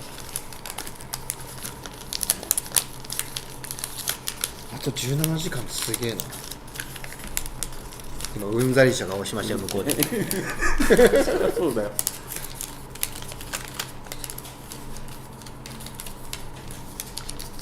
一番大変なんだから、折らなきゃいけないし、いろいろしなきゃいけない。そうね。今日はね、お子さんも結構来られるからね。そうなの。賑やかでいいね。そうね、頑張ってもらわないと。大事な戦力。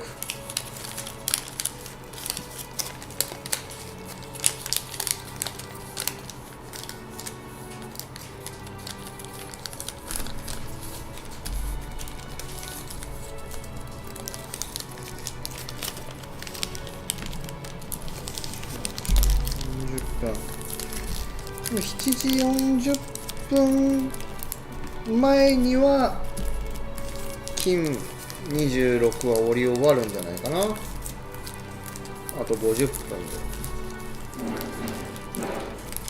で1人8話9話折ればいいね。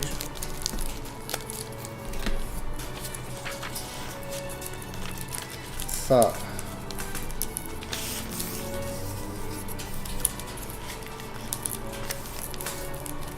これタンタンがこの白を折ったら、ありがとうございます。こっちの白は終わります。金折ってからの青ってすごく楽だよね。そうね。やっぱきついやつやってっていうのがね、みんなね、本当ね、金ね、折ってみた方がいいよ。本当に。折らなくていいよ。あ、すごいですよ。増えてますよ、結構。視聴者の方、ありがとうございます。おはようございます。おはようございます。ね、今見られてる方、ぜひコメントください。コメントね。おはようございます。今どちらで何をされてる方なのかね。もう今もしかしたらね、向かってます。もう向かってる方もいらっしゃるかもしれないですし。みんなそうだよ、きっと。ね。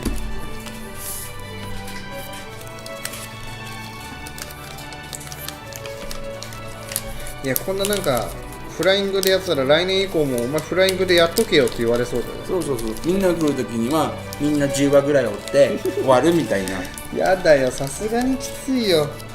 だってそれでなくてもね、ここスタッフと私2人でね、300ずつ600は折るつもりなんだから、600今日折るって言ったらだってね、3分の1みたいなもんよ。最初に背負いだ。最初は後ろで大変な思いしたんです。そうね。今ね、最初に大変な思いしてれば。で、まあそうするとあれでしょ、また後から来る人が折る髪がないからガンやっちゃうんでしょ、また。でも、もうさ、もう言いようもないじゃん。さすがに。でも後から来る人折るのなくなっちゃういや、だからもう折らない。せっかく来るのに。そうだから折らない。まあさすがに西暦以降ってないよね。さすがに西暦以降何やるって言ったら、なんかある？スタジアム収容人数3万4000？いや、それは3000。3000なんぼで。いやー、中途半端だな。よいしょ。そっち白何枚残ってる？青紙が1枚。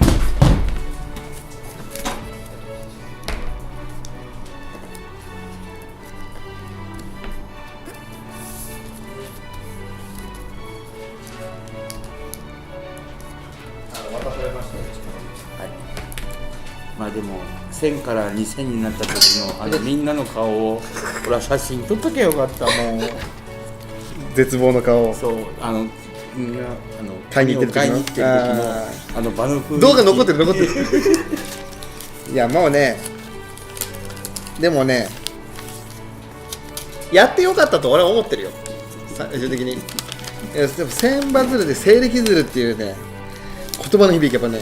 いや今だからこそ。そうそうそう。いや今だからこそ。先駆者ってやっぱね、嫌な思いをする。やべえな、怒られそうだな、こんなこと言ってた。みんなの誰がしたのっていう。ほんとね。まあね、まああの時はね、ちょっとね、俺も暴走だったなと思うけど、今となってはね、いや、この企画、やっぱりいいと思う。一歩こう、殻を破った時。そうそうね。いや、これでね、またね、収益化でもしてやってればまた違うんだろうけど、いかんせん伸びないからね、これやったって。危ない危ない。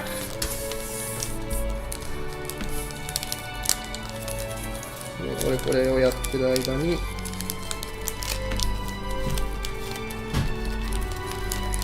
終わりました。だってじゃあ金26準備してください。で金って26話しかないの。1226。220、200話に乗ってもらうんだ。でそうするとほらこのテロップが1800にちょうどできるん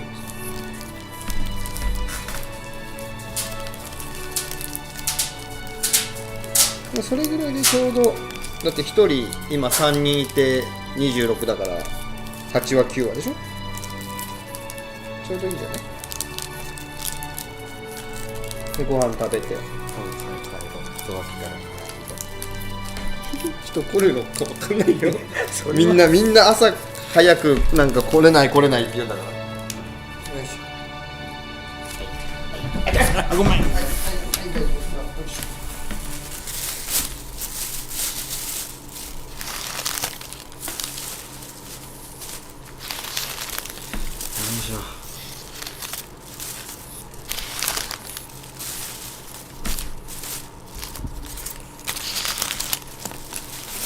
いしょ。さあタンタンの白で最後の1個これ知ってるんだ。何が今年鶴をやるにあたって一番ホッとしてる人がいるの。線路の向こう側でね、一番ホッとしてるおじさんがいるのを知ってるんですよ。誰？アンティークでました。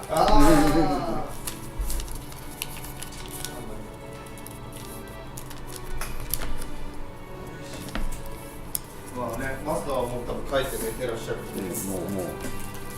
何枚ですか？あ、いいですか。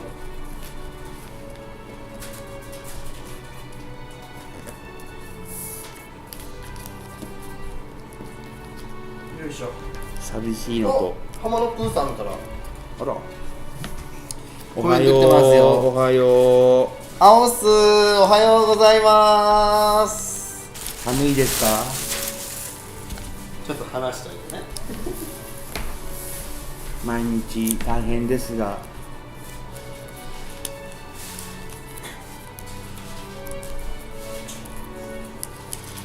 朝早起きだな。ねえ。まあ、もしかしたら今から北海道じゃない、青森の北海道新幹線、あ、乗ってくる？乗ってきてくれるかもしれない。お昼過ぎに来る？ね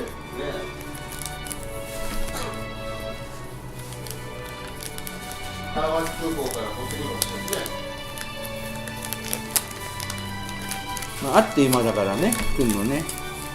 早いよね。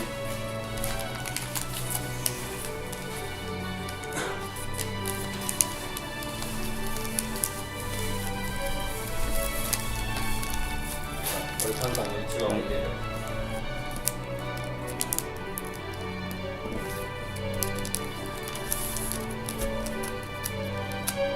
おはようございます。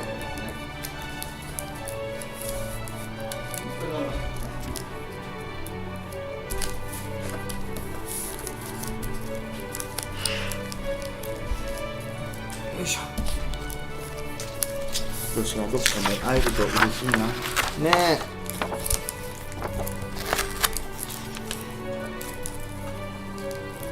これ3号のね引退試合は行きたいよね。引退しないでしょ、だってまだ。いや、学年上がるだけでしょ。いや、全然少年野球は。お前卒業式行ったよね。え？卒業式。青い卒ね。最後の1個。はい。白完了です。さあこれをやれば1800にできますから。ご飯の時に剥がれたなんかやった方がみんな来る前にやった方がいいかも。粘着力が弱いね。でもあんまりやると壁紙消えたらね申し訳ないです。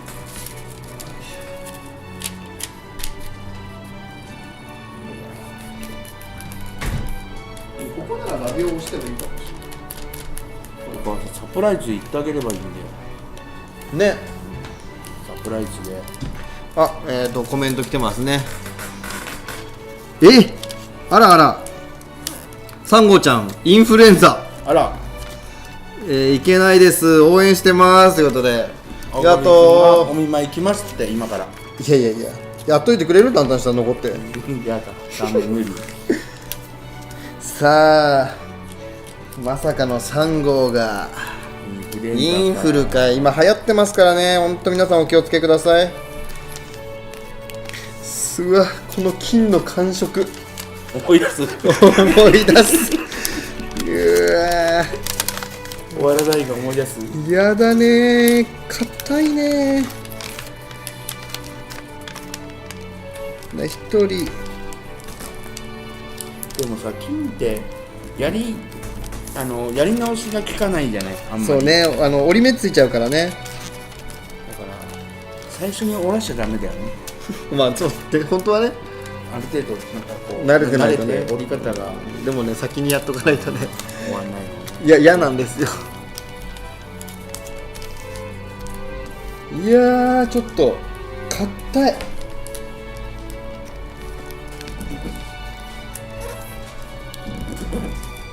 どうにかちょっと普通の紙に金っていうの開発されませんかね。いや、特別に作りましょうよ、金塗って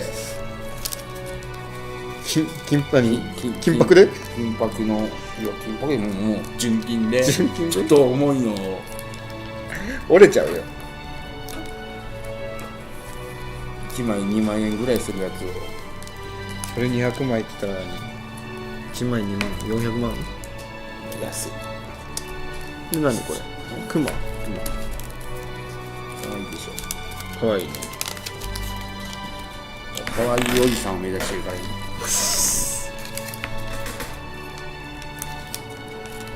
そうね、今年のもうガールズベストにも出てましたね。出ましたね、ガールフェスね。早いですね。まあほら、今回チケットもガールフェスもいっぺんに発売だから、ああ、それでだと思うけど、スタナイはね、なんかまた別のやつでっていう話で、ちょっと今映像が乱れてますけれども、お気をつけください。この後ね、第1部までにはもう一回ちょっと接続し直しますんで、今は許してください。浜野プーさん、2号が小さく見えるってことでいや、小さくないよ、普通にいつも通りですよ。もうね、2号もくたってるよ。他のね、5号、6号はお留守番でスタジオに持ってこようかと思ったんだけどね、邪魔になるから、はい、カードね。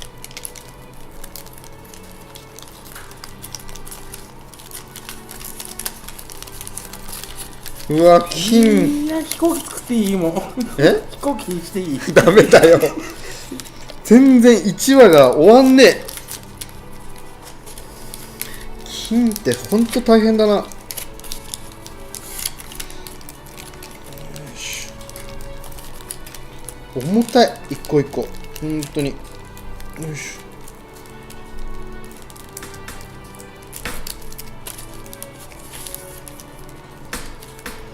はい、みんなで金1話終わりました。用意どんで、行こう、金行こう。行こうた。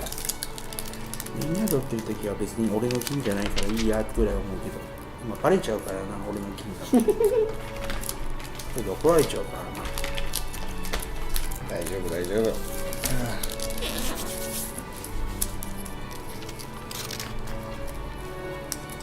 夫。いや、すごいな。さあ、今7時1分なので、第1部配信スタートまで、1時間半です。まあ、どうにかね、まあ、30分、7時半には全部この金を26話終わって残り1800枚にして、一旦配信ね休憩させていただければと、思います。いやー、大変。金大変。白の方がよっぽど折りやすかった。大変大変言うとみんな折るのやんなって。確かに。いやー、金いいな。なんで楽勝ぐらい言ってからね。楽勝だったらやれるでしょってこと言われちゃうの。あ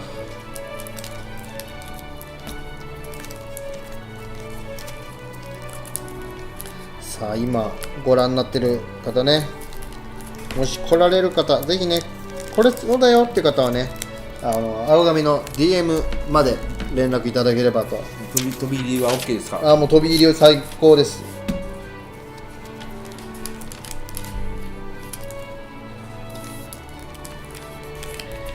ちょっとベイストアに買い物にもうぜひね行くんですけど、ね20話だけ降りに行きます。もうぜひぜひ最高、そういう方最高ね。ストア行くんだったらぜひね、もう横浜某所って言ってるけど館内ですから、ここね、もう館内某所ですからね。いたずらとかがあったら困るんでね、場所の詳細はね、参加者のみにお伝えしてますけど、ね、だってね、住所をばらしてね、宅配ピザとか注文ポンとされても困りますからね。俺は嬉しいけどで全部払ってくれるならいいけどね。それは違うね、そういうのねされても困りますんで、ちょっとね、おっと画面真っ暗に一回なったら大丈夫かな。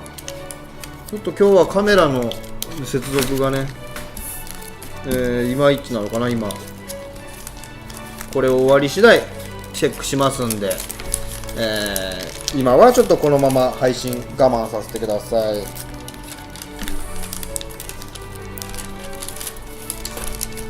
れによっては落ちちゃえばいいのか。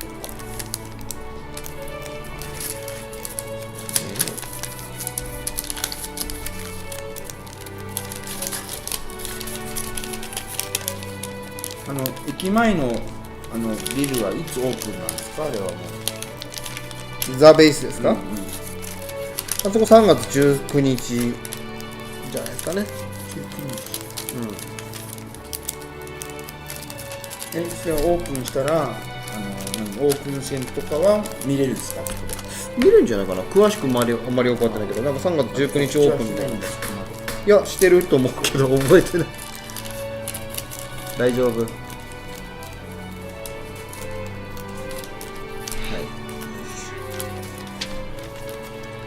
さあ食事までのノルマがあと6。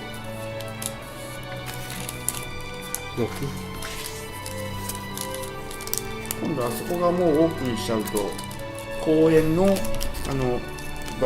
ビアガーデンはなくなっちゃうんですかね。ね、かもね、もしかしたらね。でもそれはそれなのかもしれないけどね。またやってくれるのかな。どうなんだろうね。見たことないんですけど、あそこ青み何回かありますよ。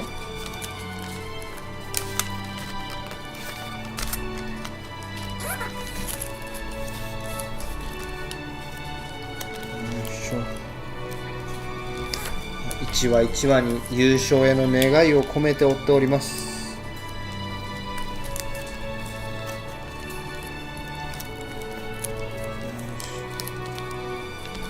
今年はね、はい。何勝したら優勝すると思いますか？青髪的に優勝するには、このぐらい人欲しいかな。去年の優勝ってタイガースは何勝？シーンが30ゲームぐらいだったんじゃないですか。30ぐらいプラスになったんじゃないの2025 2025セ・リーグ順85勝ね、25プラスやっぱ81じゃないですか。今度相川監督のやっぱ20ぐらいプラスにならないと優勝はないと、まあ、やっぱ背番号ぐらいはやっぱりということは東君が21勝0敗、そんなにいくでしょう。マー君がやったんだからマー君ね、あの時すごかったよね。24ですよ。24に比べたら21なんてまだまだ。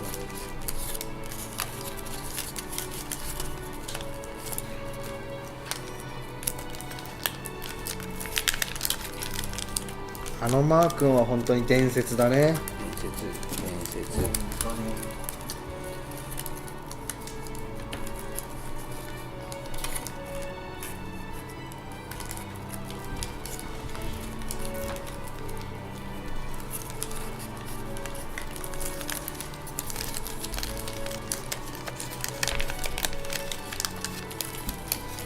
かね80勝して、もしだよ、もし他のチームがもうちょっと83勝しちゃった。あら。だからもうそれはしょうがない。いや、そこまでやったらね、だってそれでだって両チームで80、80だったら他のチームどんだけ負けてんのって話だからね。100敗っていうチームがいますよね。まあさすがにありそうなチームいるじゃないですか。ないでしょ。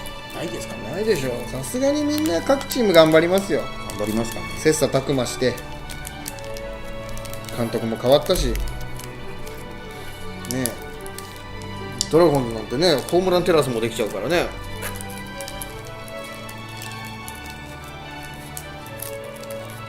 なんだろうね。広く作ってたものがまた今度みんなちっちゃくしていくスタンスになっちゃったから。やっぱりあれ名古屋ドームと大阪と、まあ、福岡もそうだけど、入った瞬間でかっと思う。福岡はそんなに思わないんだよな。なんかあ、そんなにっていうぐらいな感じ。東京ドームでかっとは思わないじゃない。名古屋も名古屋のとこでかっと思ったけど、これホームランなんねえわと思って、深い上がりの風景。札幌ドームがやっぱ一番でかいなと思ったの。札幌ドームね、確かにでかいと思った。やっぱ甲子園だな。甲子園はいかないから。甲子園でかいもん。甲子園はいかないから、一生のうちいかないと思うから。今年またエビちゃんの誕生日がああ、9月9月。一滴な。チケットが25日発売ですから。エビちゃんの誕生日毎年甲子園なんだからちょっと困るんですよね。来年広島とかになっちゃうよ。ああ、もっと困るね。本当に。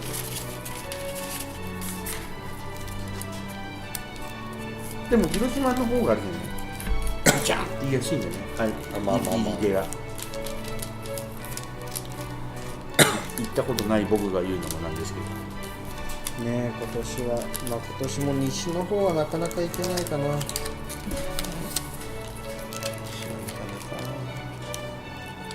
西のかね、髪の手入れもあるしね。野外球場プラスチケット前発売っていうのは、行きづらいですよね。でも甲子園もそうだね。だから西の球そういうことね。名古屋は別にね。でも名古屋もね、打てないと思って行ったそれはもう言わないで言わないで言わないでまさかの台風っていうもう一生もんだよ、それは本当に。本当に今となってはもう笑えるけどさ、本当にね。いやあとやっぱ坊主にしなきゃいけなかったんだよ。神のお告げなのかね、本当ね、すごいなと思うよ。あんだけ赤字出して、本当に1年準備して。笑い話になれしないって。いや、もう笑い話だよ。あ、天野プーさんから今年の守護神は誰かなーって。今年の守護神は、いやねー、なんだかんだね、山崎君。やっぱね、安にね、ちょっとね、250セーブぐらいまでは頑張ってほしいなと思うけどね。だからもうちょっとまあね、まあカウント変わってチャンスだからね、今ね。来年外野に看板できるの？なんの？名球あれって引退しないとできない？いや、そんなことないんじゃない？現役中にできる。できんじゃない？じゃあ現役中に作ろうよ。そうね。書いて貼っとく段ボールに。何年か前あれ、誰かのやつ、テルかなんかがホームラン当てて壊したよね。あんな神聖なものを。そうね、安に頑張ってほしい。でもあとマルセリーノもちょっと期待したいな。マルちゃんが、ね、背負わせちゃうの？マルちゃん8回とかにさ、8回だったらもう9回背負わせちゃうの？かわいそう。9回はまだちょっとマルには早いんじゃない？かわいそうくない？背負わせ。いや、まあやっぱり、まあ森原がね、今年はちょっと今またね、2024年ちょっと頑張らせすぎたんじゃないかな。だって森原君は慣れてなかったんだよ。だってね、よくあそこまで復活したよね。そうね。ああいう選手ってカムバック賞みたいなのくれないんかね。まだカムもしてなかった感じだね、最初の時は。まあちょっとずつ投げてたぐらいで、だからだって今もしこの後なんかあったらあれかもね、楽天時代のあれはまだそんなにだったから、そのまあある程度の選手だったけど、そこまで突出しなかったからね、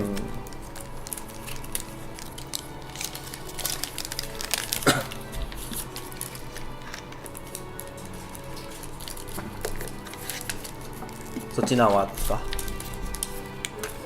おお、早い。タンタンの分が少しそっちに行くと思います。お願いします。え、本当？じゃあとりあえずこっちにこれある分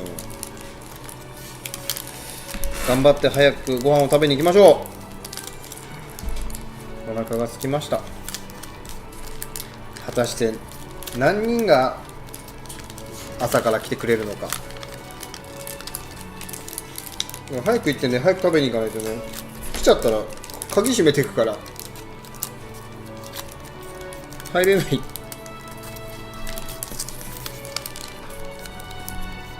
朝8時にじゃあ何人いると思う？あら、知ってるんだもんね、来るのね。いやもう来るのは知ってるけど、朝早くは無理だよって言ってる人も。朝じゃあ配信正規の配信何時して8時半。8時半、じゃあ正規の配信で始まりますっていう時にわーっていう人が何人いるか。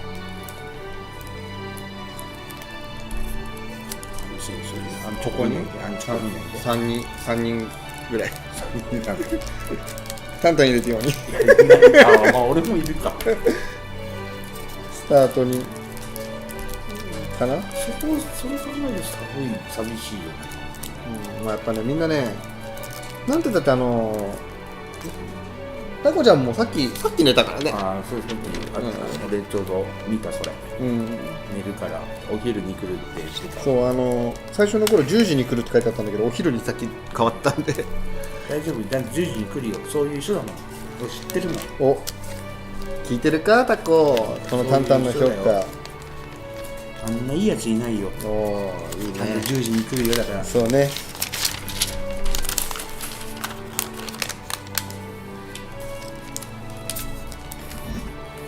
配信見てないと思うけどね。今夢の中だと思うね。今浜野プーさんがそれをね聞いてね、伝えてくれる。私は行きますっていうね。私は行きます。でも10時には今からだともう無理じゃないか。青森からだと飛行機でも無理。飛行機、まあだから空港に住んでればね、あれかもしれないけど。いや、いるんじゃない今。サプライズ？そうね、場所はね、タコちゃん経由で知ってるからね。いや、これでね、インフルだからって言ってそれ嘘でね来てくれたら、これはびっくりするね。サプライズでサプライズで泣いちゃう？泣くかもしんないね。やっぱほらもうダメだっていう瞬間にさ、バッ待たせたなみたいな展開あるでしょ。いや、だって一人で一人で3号はもう浜田さん見てるんだねこれね。って来てる勝手に言われてるけどね、見てたのね。待ってるよ。まあでもさすがに3号置いてまで来てとはちょっとね俺も言えないな。まあ3号がねインフルじゃないっていうのねだったらね全然ね。3号ちゃんが一人で来るの？いやでももうそろそろね俺来れると思うんだよね。日本の治安だから。大丈夫したら羽田空港にこう旗持っているんでしょ？行くもう全然。新幹線か。迷うって何に迷ってる？来ること迷ってる？それとも一人で行かせることに地図で迷うっていうこと？それとも来ようとして迷ってる？いやこれでもう一人たちもう一人来るかな。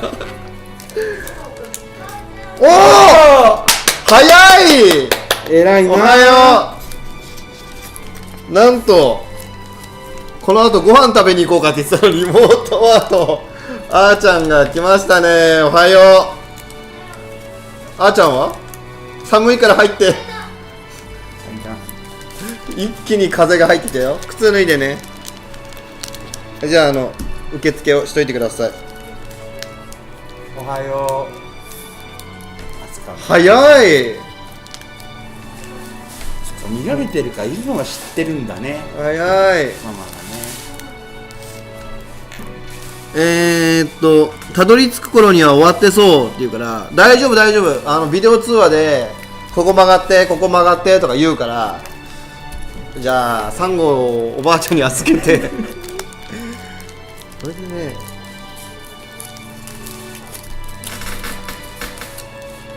それとは上靴上靴今履き替えた、とあとじゃあまずそこ一回座って。少ないよ。とはまたちょっと見ない間に大人っぽくなったな、顔。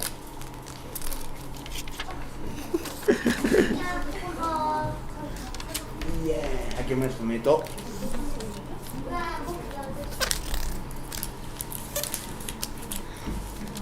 タンタン今日は寝ないで来てくれてるから。トワ君に会いに来たから今日。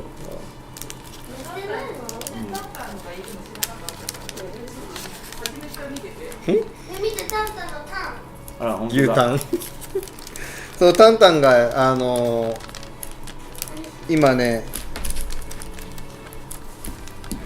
じゃあテイクアウトにしよう。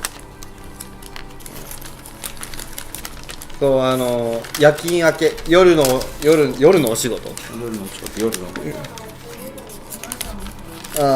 そうのお仕事を終えて寝ないでそのまま電車乗ってきてくれたの。っていうか昨日の12時までは来る予定じゃなかった。今日の朝の4時までは来る予定じゃなかっ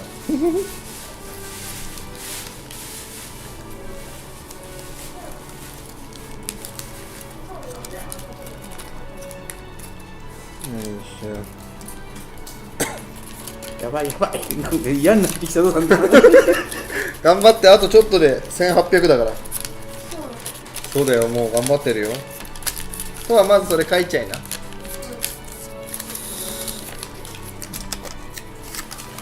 金が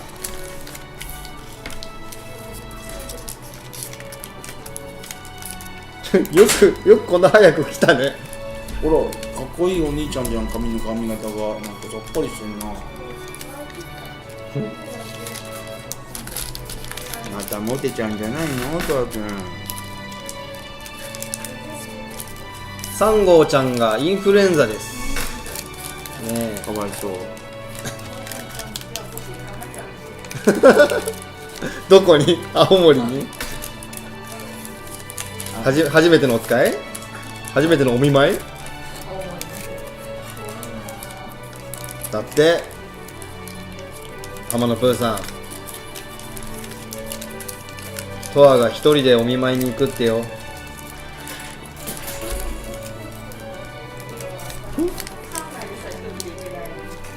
もう行けるべさ。もう来年ぐらいだったら一人で球場歩いてんじゃないの。そうだよ。もう勝手知っての。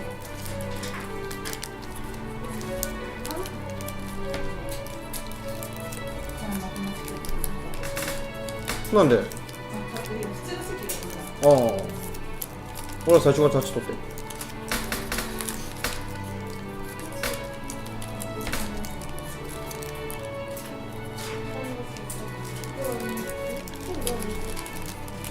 もう1ヶ月もしたら開幕だよ。さあ、いつから滝行やるんだい？まだかわいそうだよ。代わりにあーちゃん入る？大丈夫、トワ君心が無垢だからね。まだそういう邪念がないから。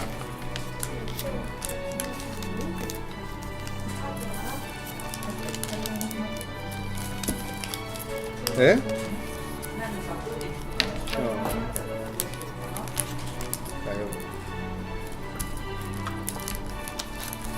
あ、じゃあユニフォーム買い替えないといけないんだね。青ユニのご注文お待ちしてます。今日までです。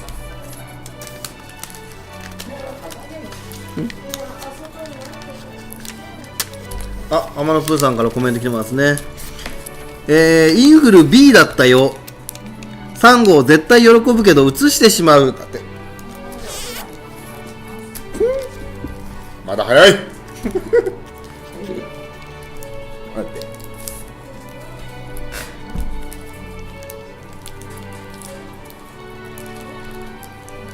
今日はあれだよ。トアよりも年下の男の子も来るからね。お兄さんとしてちゃんと振る舞うんだよ。先輩だぞ、そうだよ。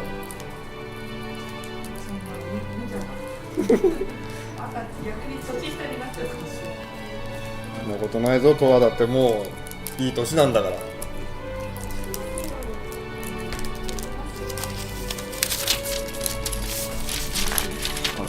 そっちあと何枚？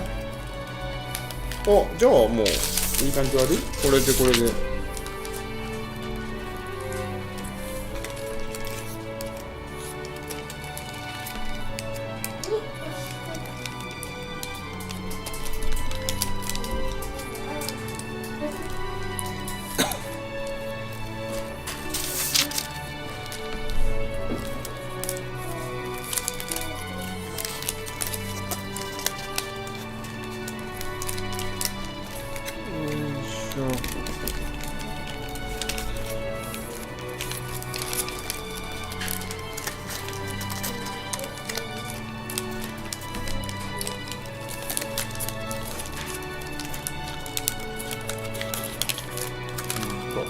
今年もみんな怪我だけしないでほしい。ほんとね、怪我は本当になんか怪我さえなければっていうのが本当にね、まあどのチームもそうだけど、疑問だけど。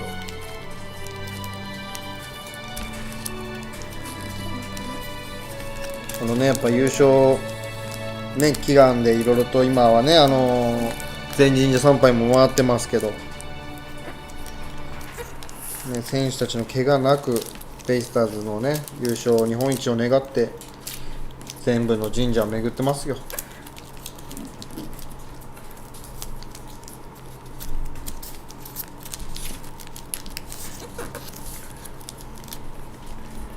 いしょ。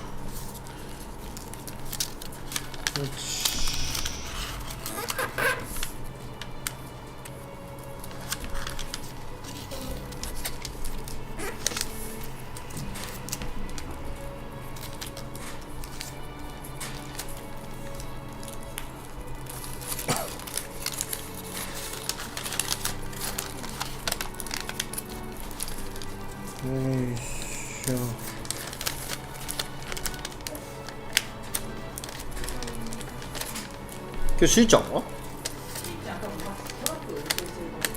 そのままこっちまで来ればいい。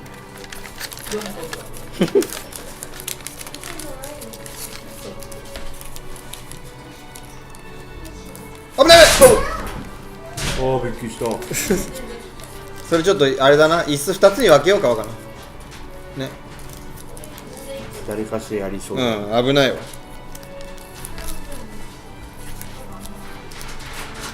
おお、びっくりした。怪我なくてよかった。始まる前に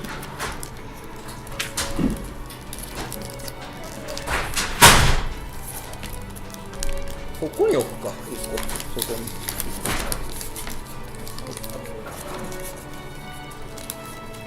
こっちの方が後で人が。あとは後でタンタン帰ったらここ座ればいい。帰るよ。寝てないもん。言わないでくれよ。帰れなくなっちゃうよ。トワ君の帰るのの一言がちょっと一番後ろ髪引かれるんだから。あ、浜野プーさん、桑原さんがいなくなったのが予想外すぎて打順どうなるのかなーって来てますけど、決めていいよ。まあでも桑がいなくなるのは予想がついたけどな。やっぱり今の出場機会だと本人もねあったろうし、まあねどうだろう。まあその果たしてね、相川監督が一番最初に言っていた牧一番説がどうなるのか、まあ、ただね、やっぱ WBC もあるから一番最初からそれでいけないんで、そうなってくると試せないからね、どうなのかなっていうのはあるけどね。もうピッチャー8番とか見れないですか？前とかしてくれないですか？まあもうね、今年ピッチャー最後だからね、いろんなピッチャーの使い方試したところでっていう。8番とかダメですか？8番じゃあ中川隼人1番とかそう、こんなこと言ったら8番ピッチャーにしたいのかって言われちゃうけどね。まあいろんなね奇策を考えてはくれるんじゃないですかね。よいしょ。じゃあ淡々それ最後押していただいて、はい、ラストそうですね。2、4、6、8、2、4、15、そっち11はある。よし。さあ皆さん、このタンタンが最後の1話を追っていただければ、残り1800というね、最初今日の、配信開始した時点での、お約束の通り1800にして、第1部に回せるということになってきましたんで、いやーなんとかね、予定通りですか？今のところ予定はありますけど、まあもうね、あーちゃんとはもう来てますんで、もうこの後またフライングで追っていただいて、私たちご飯食べますんでっていう感じでいければと思いますね。ちょっとね、今日今この準備配信ではカメラがちょっとね、たまにノイズが発生してたんで、その後のこの、ちょっと手直しもしつつ、ちょうどあと、50秒で丸1時間ということになりますんで、まあ、ちょうどいい感じにね終了できるかなと思います。まあ、せっかくね8人の方見ていただいてますんで、まあ、このままつけておこうかな。声はちょっと出せなくてね、カメラのテストとかもありますんで、一貫ね、映像乱れるかもしれませんけど、でも一回切った方がいいかなね。ちょっと一回この今9人の方申し訳ないですけれども、一回やっぱ切らせていただきます。やっぱカメラのノイズとかちょっと調整したいんで、またね、次は、朝8時30分、まあ、20分ぐらいからもう、20分、20、ちょっと早すぎるかな、25分、まあ、ギリギリかな、やっぱり。あんまり早くやりすぎちゃうとね、アーカイブにするとき見づらくなっちゃうと思うんで、今現在、2時5分に折り始めたんで、3、4、5、6、7、5時間25分で、2026話のうちの、226話、今タンタンが最後俺と今筒号225話ですけどね、となりますんで、これをいただいて一度配信のね、1回終了させていただいて、次はね、朝8時30分1時間後からの配信となります。そちらまた配信の URL 変わりますんで、そちらをお間違いのないようにしていただいて、この後インスタグラムのストーリーにもまた上げます。で、本日ね、もし、参加申し込みしてないけども来れるよっていう方がいらっしゃれば、青髪のインスタグラム DM まで、ご連絡いただければ場所をお伝えしますんで、飛び入り参加大歓迎です。ぜひね、お越しいただければと思います。一緒に優勝祈願のこのね思いを馳せてみてはいかがでしょうか。さあ、俺待ちね、そうです、大丈夫ですよ。結構慌ててるんですけど大丈夫ですよね。もう終わりますけど、もうそれを開ければ開ければ大丈夫ですよ。はい、あとでダメだこれって言われる。大丈夫ですよ。折り直しされちゃう。はい、どのくらいとか傷つく。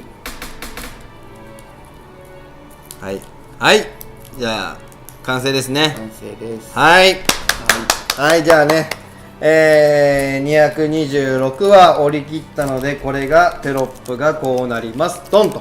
はい残り1800話になりました。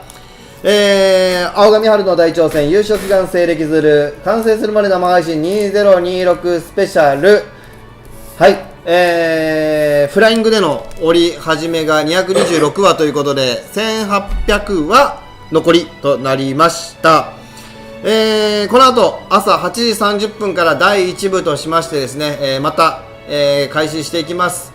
長丁場になりますが、また、後ほど、今日一日ね、応援よろしくお願いいたします。それでは1回、朝食休憩挟まさせていただきます。では皆さん後ほどありがとうございました。ちょうど倒れた、ちょうど剥がれた。はいでは失礼します。後ほど。